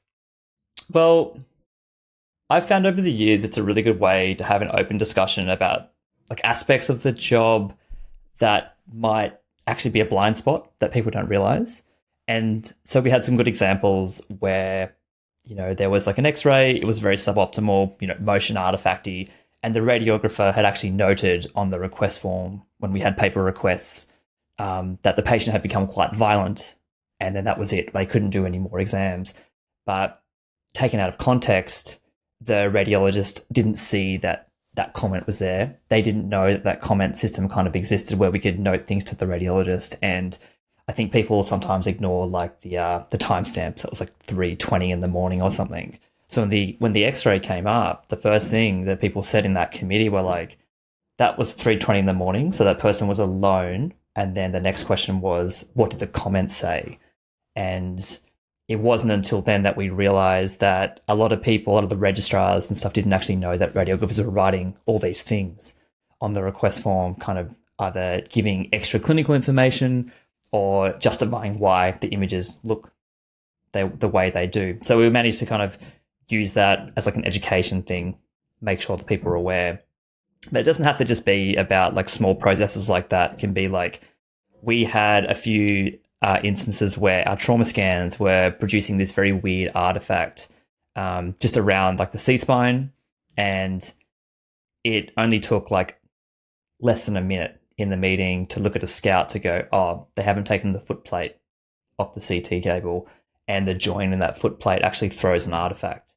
So in like a busy trauma, when you slide the patient over, if you have them at the very end of the bed, you are going to get artifact there. And if they don't know that that exists and the radiographers aren't thinking about it, and then that information isn't disseminated, that error just keeps on happening. And then someone says, why is that artifact there? And they go, I don't know. I don't know why it's there. I think that's just the CT scanner. But being able to kind of find a clinical example, explain to the radiographers why that matters, explain to the radiologist how that's happened, and then being able to like feed back to an entire department, it makes it a lot easier, because the phone call doesn't have to be, what's this artifact? It can be, did you perhaps scan that patient without taking the footplate off? And I guess the last example that has stuck with me. It's not even these. I was just going to say, it's not even these individual artifacts that come in, but it's a slow degradation of image quality over time, where you just go, oh, that's how they look. And I remember like on day one of this conference, Lee Al-Halali was chatting with Jen Gillespie, and we were actually, it might not have been in the actual panel discussion, might have been after it. Just casually we're talking about it. Lee was saying, oh, how amazing that Jen's images look, like her head and neck MR images look amazing. And I agree. I had the same response. I was like, these look phenomenal. And it's not until you actually sometimes go outside your own institution and your own practice and look at the images that others are getting that you go, actually, our images are not optimized. And so it's not just these, this one incident of, an artifact creeping in, but it's this slow, comparison with what it could be, and optimization that I think is something that, it'd be nice to get better. And I assume that's what this kind of process between radiologists and radiographers would also help optimize. Yeah, I mean, there is entropy at play in every department, right? Everything, if you leave it alone, gradually things degrade, not because they actually get worse, but because you change your scanner, but you keep your protocols the same, and now they don't really match quite the same way. I think a lot of these discussions, and some of the friction that occurs or resistance to having education across craft groups stems from some people having the wrong incentives. And if you're kind of clear about the fact that as a department, the thing you're trying to optimize is patient outcome, which means good diagnosis, good reports, then it actually becomes a lot easier to understand what the right decisions are, all the way from receiving the request to pushing out the report at the other end. And if you keep that in mind, then you know that you're not just fighting for your little bit of turf, you're actually responsible as a team for that whole pipeline. And when that's the case, then it's pretty obvious that teaching your radiographers about why you need certain imaging features or some, field of view or protocol, or why radiographers teaching radiologists about why it's difficult to get this view under this circumstance, or teaching receptionists about why this word should be an alert to, take it seriously or book it earlier, etc., then it's kind of obvious that we should be having more of those conversations. But I think too often as craft groups or as individuals, we kind of focus down into our own little area. And the moment you do that, it becomes adversarial. And then the whole production line sort of suffers. Yeah, and I think like there's a lot of assumptions that are made. So, you produce an image or you produce like an exam that you're like, well, I guess they're happy with this, and then your colleague goes, yeah, they've never complained about that. So we just do that because that's what we do. Yeah. That's what we do. And then you'll hear something a few months later, like, did you hear Frank just ranting about that in the corridor? It's like, yeah, well, they haven't put it in writing. So, if they want to do something, they should email somebody so we know. He just puts it in podcast form. That's it. Yeah, that's right. I expect everyone to listen to this podcast to know what I'm thinking at work. But you'd be surprised. Murph, I know you have... You go. Sorry, I was just going to move on and say, I know you have a radiographer, it's unrelated, but a radiographer preliminary image evaluation system at some of your hospitals that you work at as well. Did you want to chat about that for a little bit? Well, yeah, because that can kind of play into this as well, because they can, we have one of the hospitals, they have a list. So they worked with the radiologist, and the radiologist made a large list of things that they said, if you see this, can you please just let us know, or let somebody know it's urgent.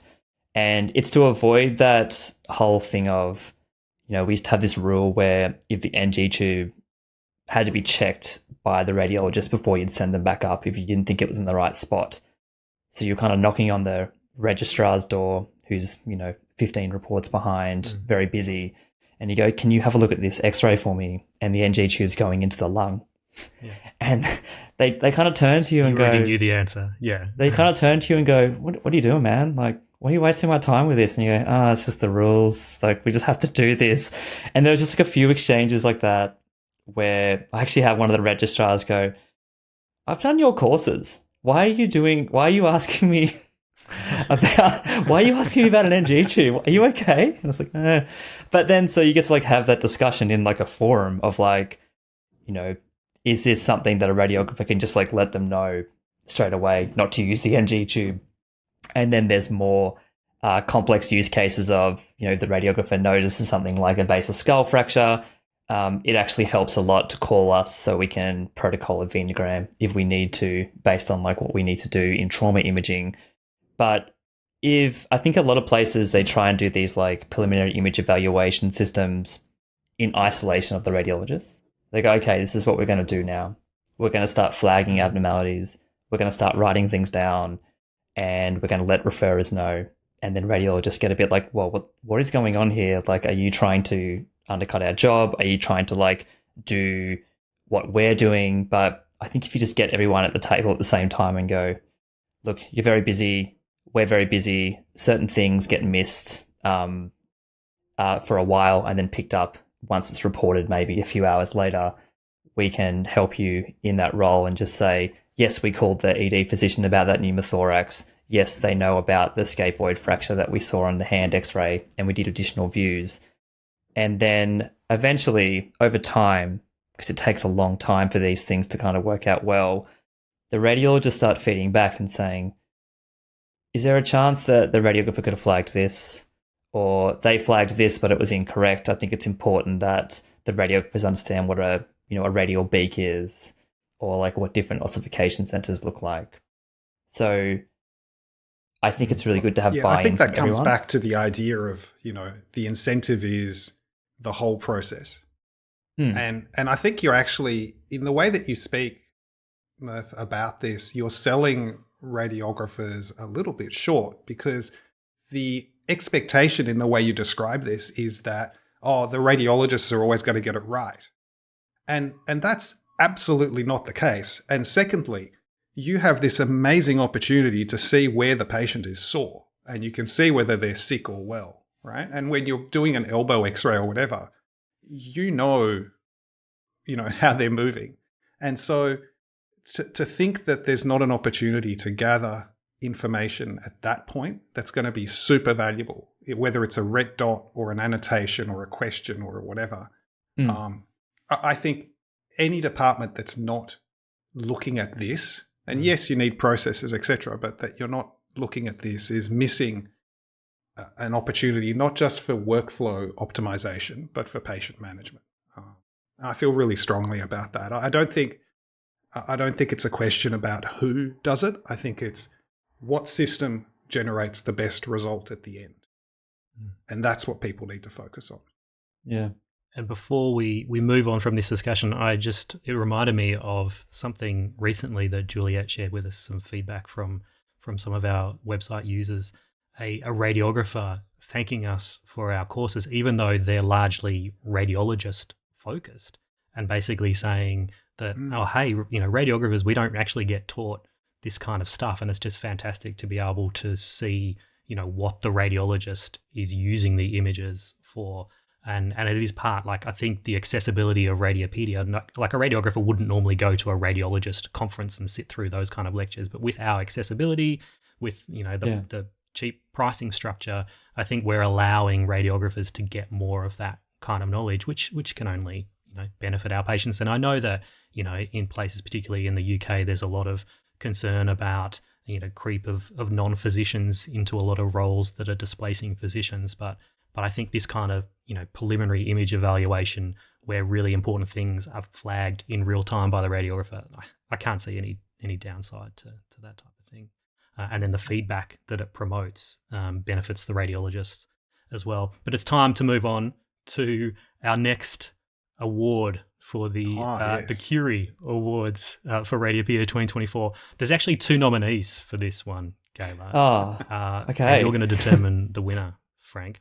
So, no, you're not determining it, Murph. Frank is determining the winner. Okay.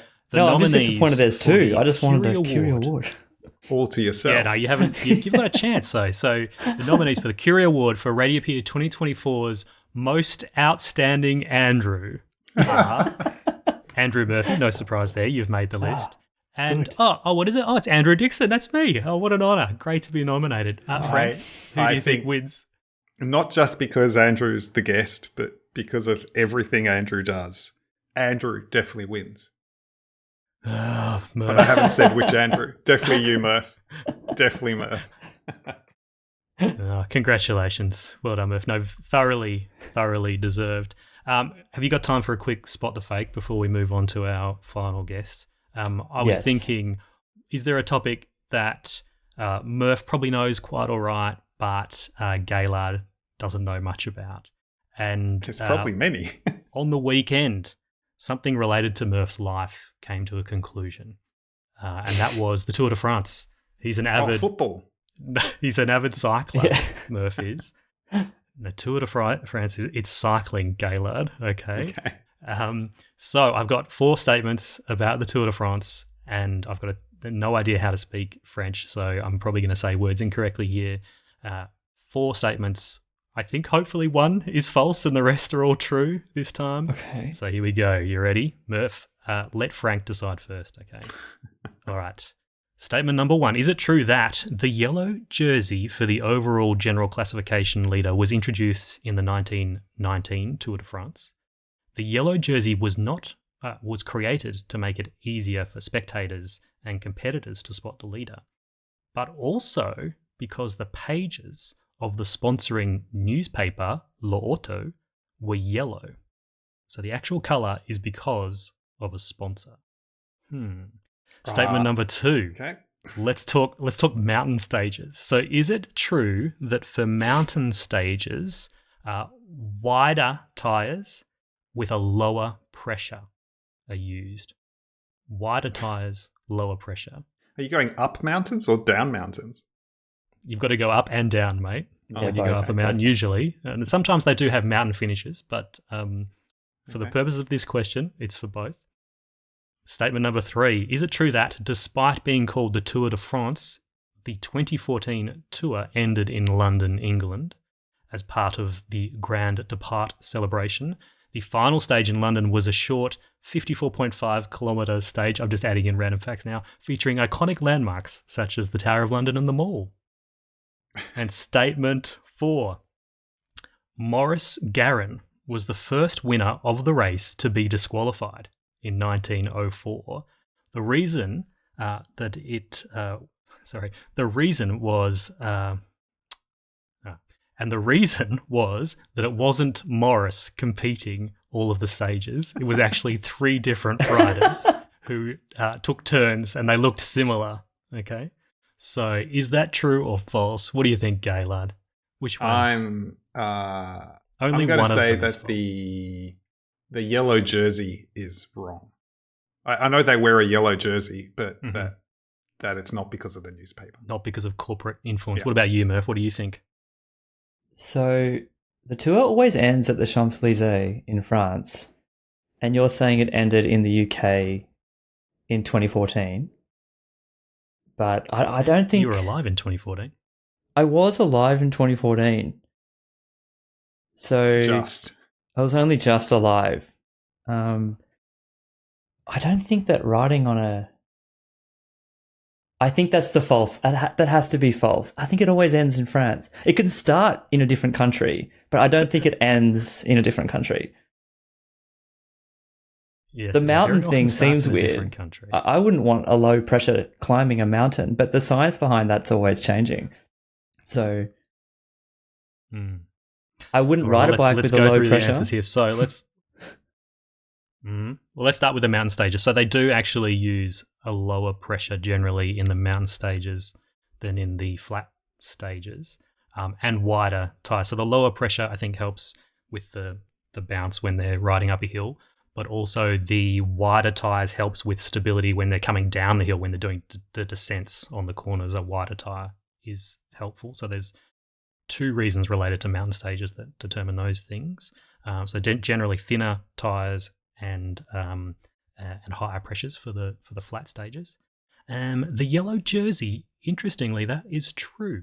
Yeah. So there you go. It just shows you the whole corporate influence, doesn't it, on things. So the reason why they went with yellow was because of the sponsor back in those days. Radiopedia's purple was because our first sponsor was Barney the dinosaur. Yeah. I thought you were going to say something We serious. all know that. For a second, I was like, oh, this will be interesting. An interesting fact. Known fact. Barney and Friends. That's a good one. So it's also true that the tour did end in London, England in 2014, rather than on the Champs-Élysées. I think the Champs-Élysées has been since maybe 1975. The majority of events have ended there. But no, there are occasional, I think there's 2 examples of where it hasn't ended in France. And yeah, it often starts in other countries. The Grand Depart starts elsewhere. And the one that was false was, I just made it up, about Maurice Garin being disqualified in 1904. He was disqualified in 1904, but it wasn't because of 3 different riders who looked similar. It's because he caught a train on multiple stages. Yeah, so like it was so outrageous that it feels like a Tour de France story. But yeah, exactly. He caught. There was some pretty crazy things. There's also been like protests where like they had stages that went for like 14 or 15 hours, and then the riders just protested and went, "No, we're not doing it. We need rest days and all this kind of stuff." So it's pretty funny. Anyway, that's it. That is the end of our Spot the Fake there. It's time for you to vacate the reading room, Murph, because we need to bring in our third and final guest. It goes without saying that this conference and indeed the Reading Room podcast would not function without you. So thank you very much. Absolutely. For all that you do and for being here. Most in a best, moment, Andrew. Yes, the most best, Andrew. In a moment, I'll get you to do the honour of saying stay rad. But first, let me introduce the second place winner in the Stay Rad song contest. So, Gaylard, it was close. There were only 2 votes separating first and second place here. So, with 30.8% of the vote coming in second place, we have a jazz club classic. That's the one I voted for. Yeah, that I like to call Welcome to the Reading Room. All right, Murph, you get to say stay rad and I'll play the song. all right, stay rad. Welcome to the reading room, our dingy little club. We don't read no books down here, we sip Negronis in our scrubs. So leave us please your kind reviews. 5 stars is what we want, and we'll see you all sometime soon. Stay right, stay right, stay right.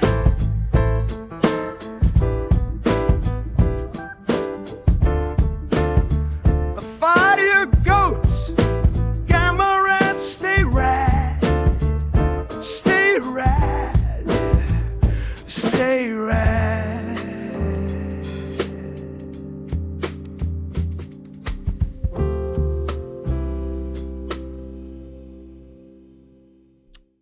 Yes, welcome to the reading room indeed. It's Francis Deng, our third and final guest for this special episode. And of course, if listeners hadn't picked up the theme for today, we're being joined by our co-conveners, our 3 co-conveners. Welcome, Francis. Thanks, Andrew. Happy to be on the podcast and representing the Northern Hemisphere on this episode. Yeah, we've had a pretty strong Australian bias. We probably need to find a European co-convener for 2025, I reckon. Before we get to the topic that you've brought along, Francis, quick time check here, Gaylord. We're doing very well. We're going to power through 2 hours and beyond, I reckon. Do you see that's the benefit of being thoroughly prepared, Dixon? I think it was the cocktails, wasn't it? It was all the we wouldn't have done it without the cocktails. So, Francis, so far we've had Sally chat about online versus in-person radiology education. Then we had Murph chat to us about radiographers and radiologists collaborating on peer review and quality assurance. To finish things off for this special episode, what topic have you brought along to share with us? The topic I want to talk about is practice, and it's more than just your average everyday practice. I want to talk about deliberate practice. So a lot of people might have heard of this phrase. It originated in the 1990s in the world of psychology by this guy named Anders Ericsson, who developed this concept of how experts become experts. You know, how do you become world-class at something rather than just average at something complicated like music and chess or sports? And for him, the answer is deliberate practice, which he defined as full engagement and concentration in some kind of training activity that's designed to improve your specific performance at some task and getting immediate feedback on your performance on that task, which allows you to kind of iterate and gradually refine your performance through that repetition. This rings a bell, Francis. Is this related to the 10,000 hour rule? I think it's kind of related. So the 10,000 hour rule was popularized in the global consciousness by Malcolm Gladwell in his book Outliers. And that was taken a lot from Anders Ericsson's research that found that it takes about 10,000 hours of practice to become an expert. And the research by Ericsson and others was on world-class violinists or chess grandmasters who, by the age of 20 had already completed, on average, 10,000 hours of solitary practice before they achieved that kind of world-class performance. But the 10,000 hour rule is not hard and fast. Some of the world-class violinists attained that performance with less practice, and some people took more time. But the general idea is that we've only done about 1,000 hours of podcasting, so I think we're pretty much 10 more years of that, please. Yeah, but the idea is that it probably takes longer to get really good at something than usually think, because you can probably pick up playing a violin with a couple dozen hours, the basics, but it really takes a lot longer to become a world class, and it's something on the orders of 10,000 hours. So, and the other idea that was expressed in this book is that it's not just any kind of practice. You can't just grind through 10,000 hours of something and expect to be great. You need specific goals. You need feedback. You need repetition. And deliberate practice is that kind of higher quality practice that allows you to become an expert. You're giving me flashbacks to music practice with my boys. One of them plays piano and cello, and the other one plays piano and double bass. And I've probably spent 10,000 hours telling them that playing is not the same as practice, and that, you know, you need to be deliberate.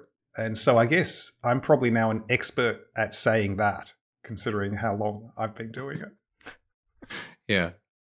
You know, and to tie back into kind of the theme for the conference is, you know, medicine, radiology. So how does deliberate practice apply for medicine? And actually, Erickson himself wrote a perspective article about this in 2004 in the journal Academic Medicine. And he said that it should be really possible to take an expert performance kind of approach to studying and improving expertise in medicine, but why aren't we doing it? And he said the first step in deliberate practice is you have to identify a target task that you think represents the essence of the domain that experts should be able to perform really well on.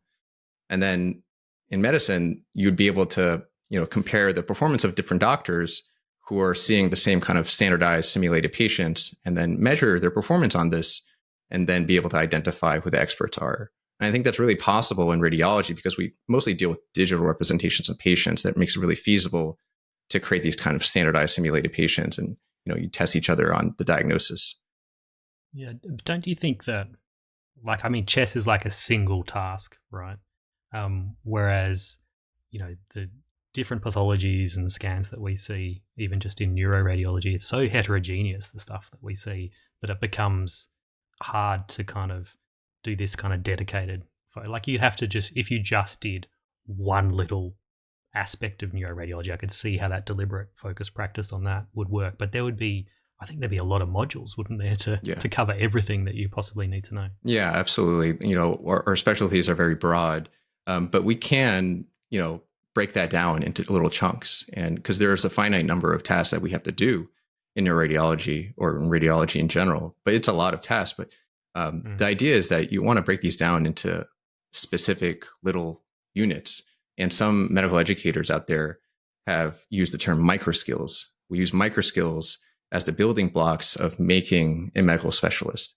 These are very granular, observable actions that you could, you know, if you're involved with administering a training program, kind of map them into competencies and entrustable professional activities and so on.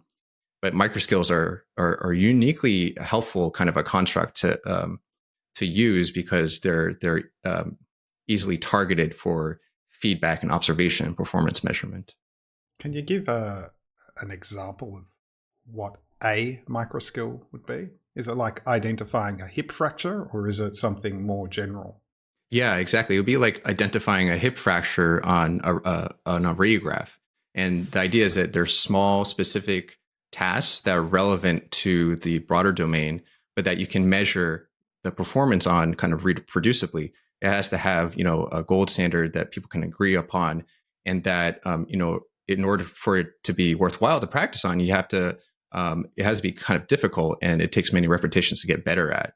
And so, you know, other examples might be looking for intracranial hemorrhage on a non-contrast head CT and classifying the type of hemorrhage, or looking at a screening mammogram and identifying lesions that are suspicious for breast cancer, right?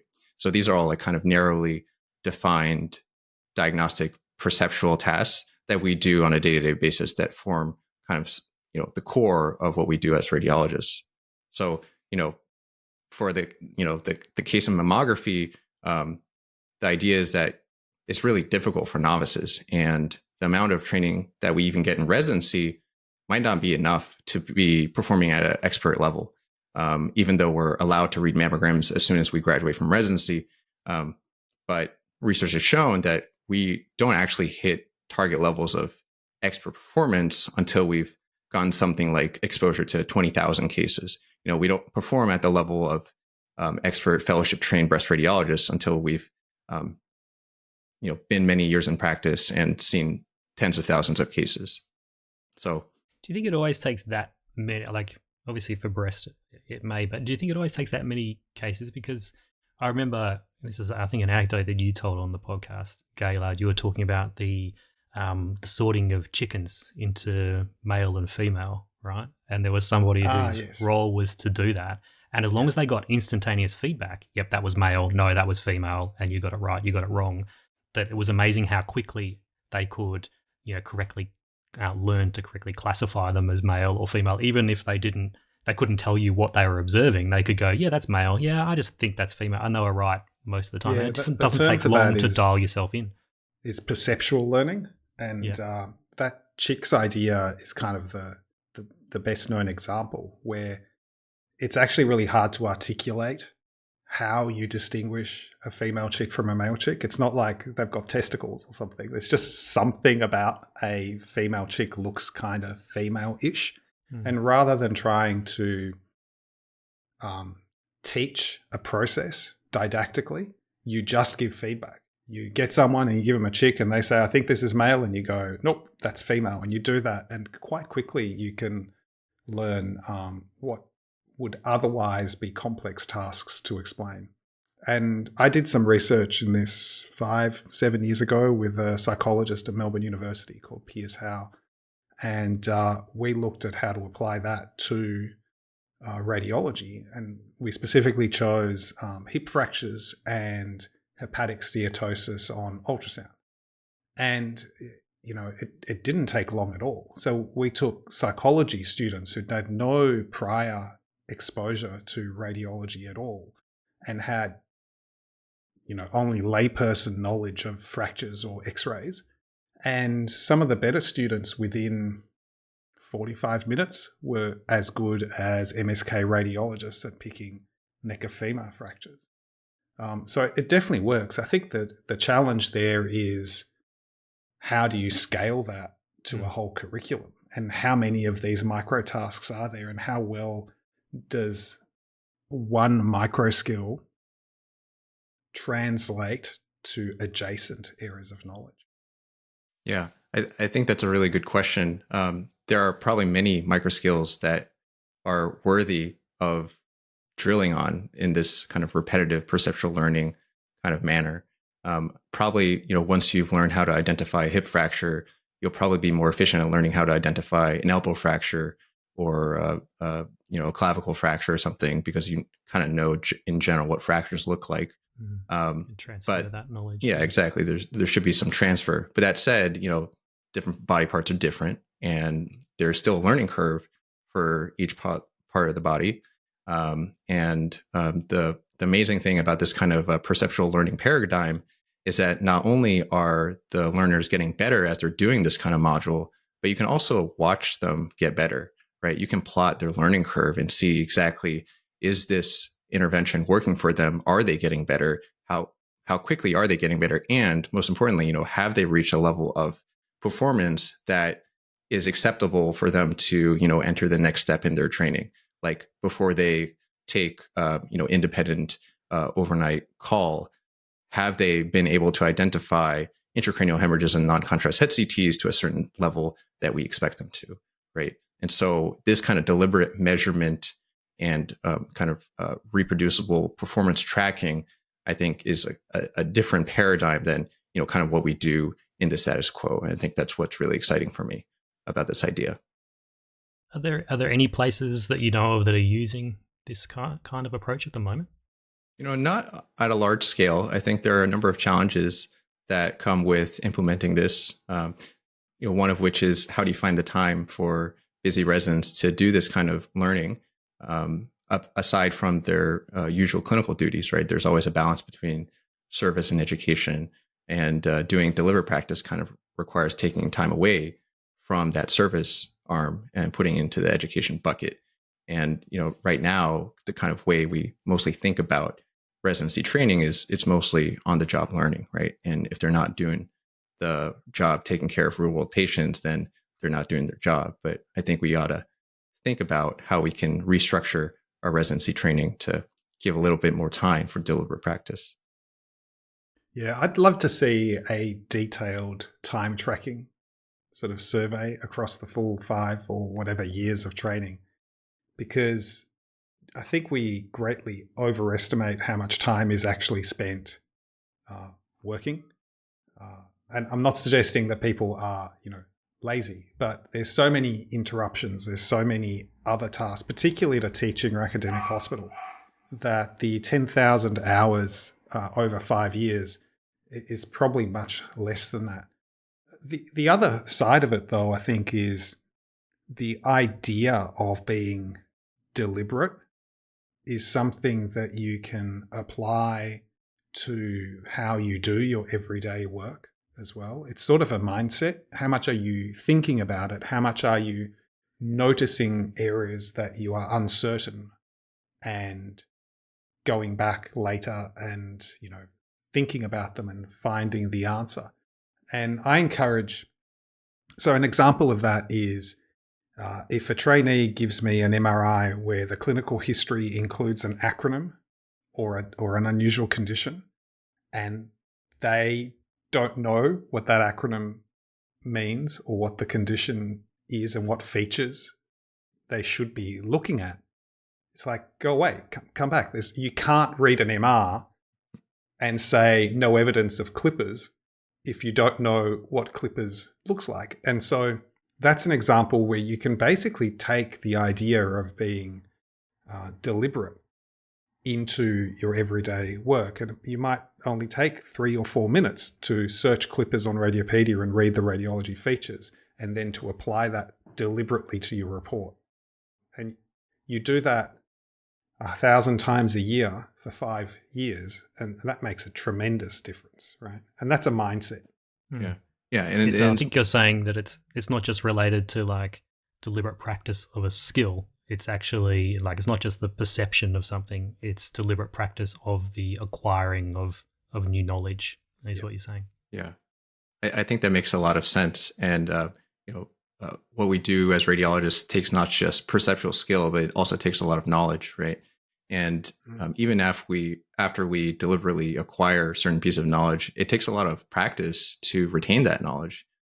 People know that it's very easy to forget things that we've just been exposed to once, or that we heard in a lecture, or our mean attending mentioned to us. You got to know what clippers is. But even if I see, read the Radiopaedia page on it, the chance that I'm going to remember what clippers is a week from now is actually quite low, right? People have known for a long time. There's this guy named Ebbinghaus who defined something called the forgetting curve. He made himself memorize gibberish, and then, kind of plotted, how much did he remember, after an hour, after a day, and so forth. And it's pretty logarithmic downward that we forget things.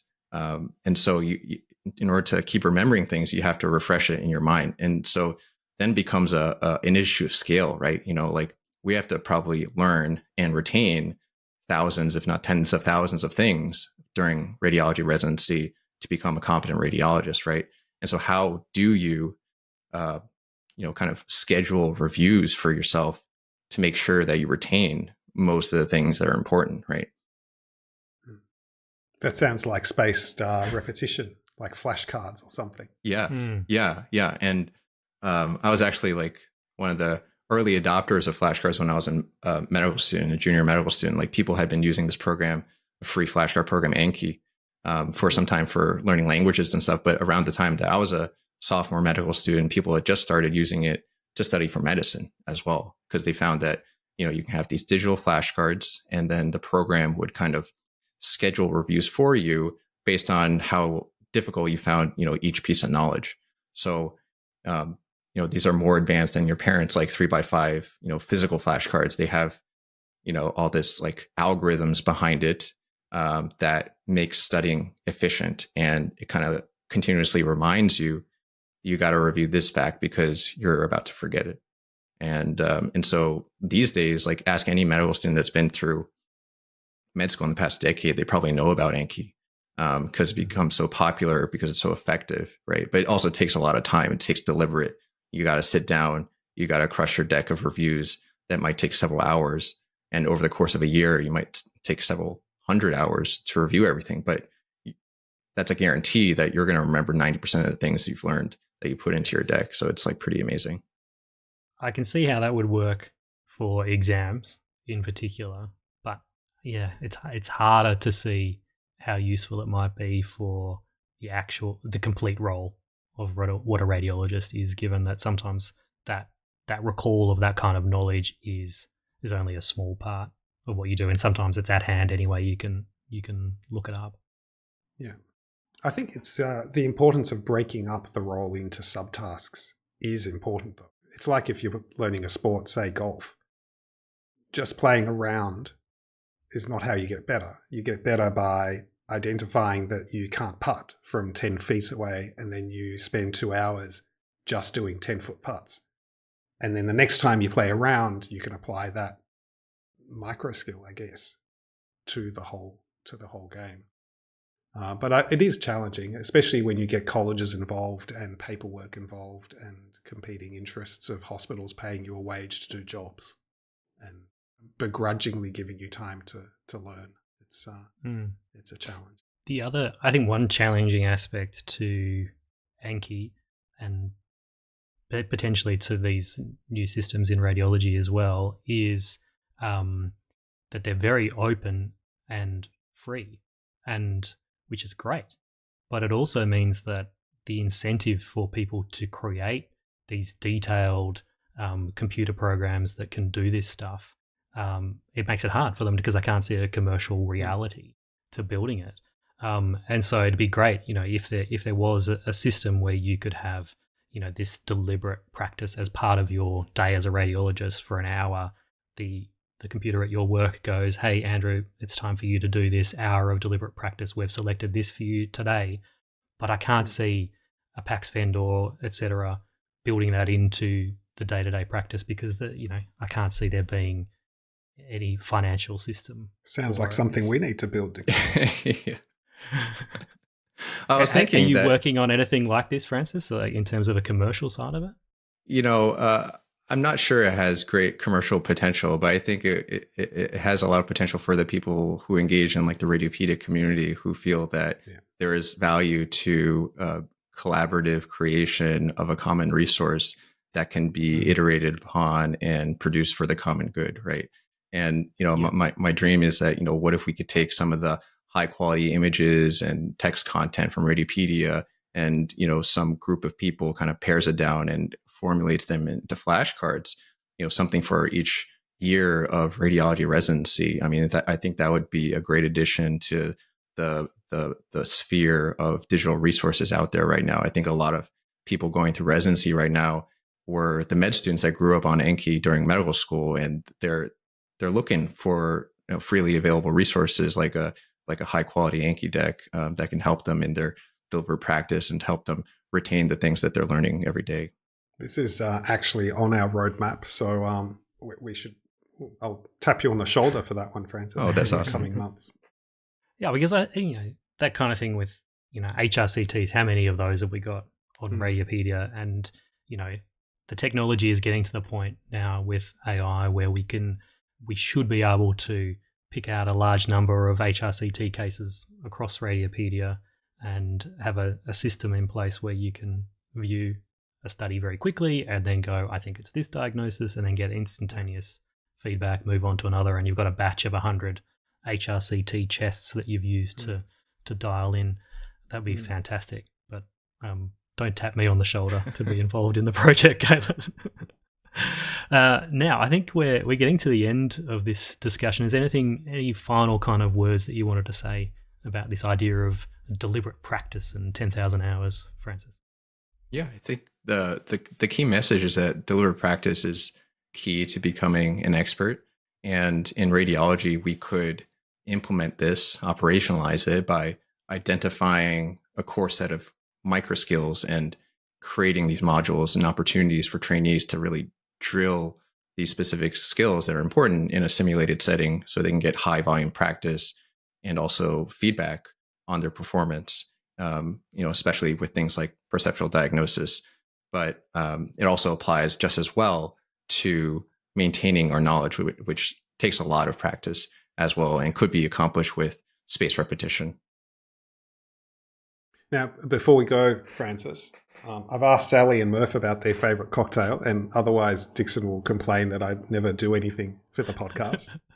Do you have a favourite drink?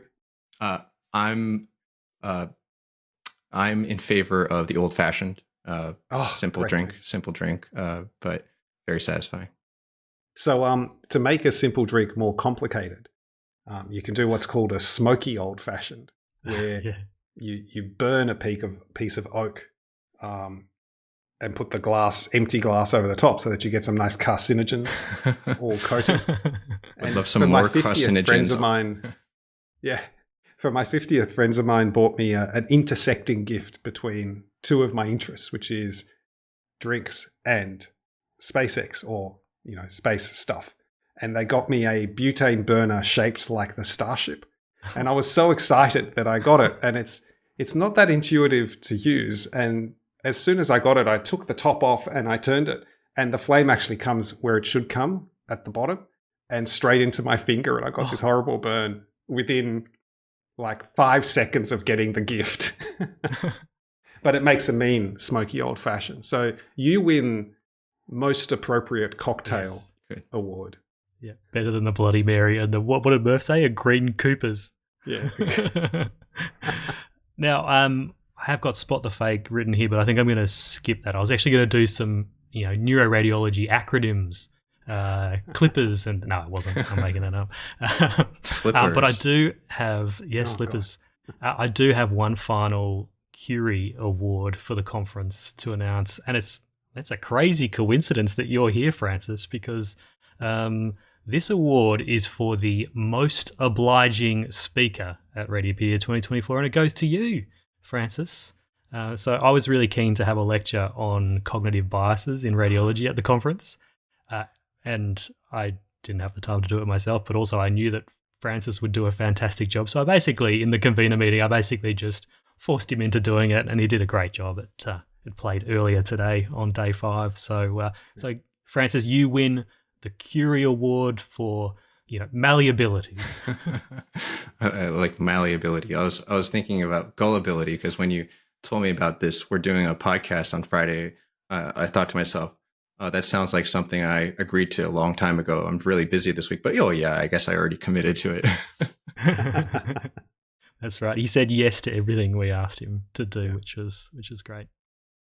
Now I've checked my official timekeeping device here, Gaylard, and I think we've pretty much made it to the 2 hours. So that brings us to the end of our special Radiopaedia 2024 edition of the Reading Room podcast. Francis, it's been a pleasure having you on as guest and working with you on the conference. As I said, you've always done everything that the organising team has asked of you and more. And I do hope that you might come back as convener in a future year, perhaps. I would love that. That'd be great. We've got it on record, Dixon. Yeah, I know. He's made the mistake Putting me on again. the spot here. A classic. The Ayesa era, we call that one. So, Gaylard, normally at the end of the podcast, we do I throw to you and I say, how can people get in contact with us? But I'm going to leave that out today because the winning Stay Rad song, well, it pretty much takes care of everything for us, doesn't it? It does. So in first place, and with 32.3% of the vote, the genre is controversial. It's Japanese pop, J-pop. I threw this one in as an extra, and I think the fans liked it. The lyrics are controversial. It's most of them are English, but some of them are Japanese maybe. But the sentiment is right on. So, Francis, I'll get you to say goodbye to our listeners in a moment with a stay rad. And we want to thank those people who are listening, particularly those who are watching along at the conference. But as we do that, as we say thank you, let's enjoy the winning Reading Room podcast AI-generated song. It's called Go Go Radiopaedia, and we'll see you all again sometime soon in the Reading Room. Stay rad. Yes, stay rad, everyone. Thank you so much. Thanks, Dixon. Thanks, Sally. See you, Francis. Thanks, See you, Murph. mate. Thanks, everyone. Yeah, thanks, Sally and Murph.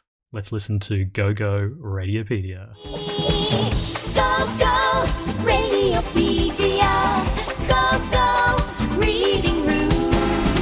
Frank and Andrew, best of hosts. Win-win 5-star review.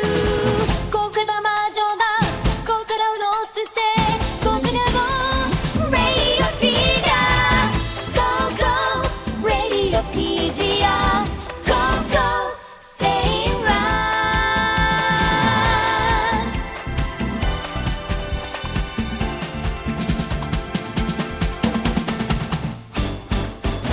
Second verse. Go, go, Radiopaedia. Go, go, reading room.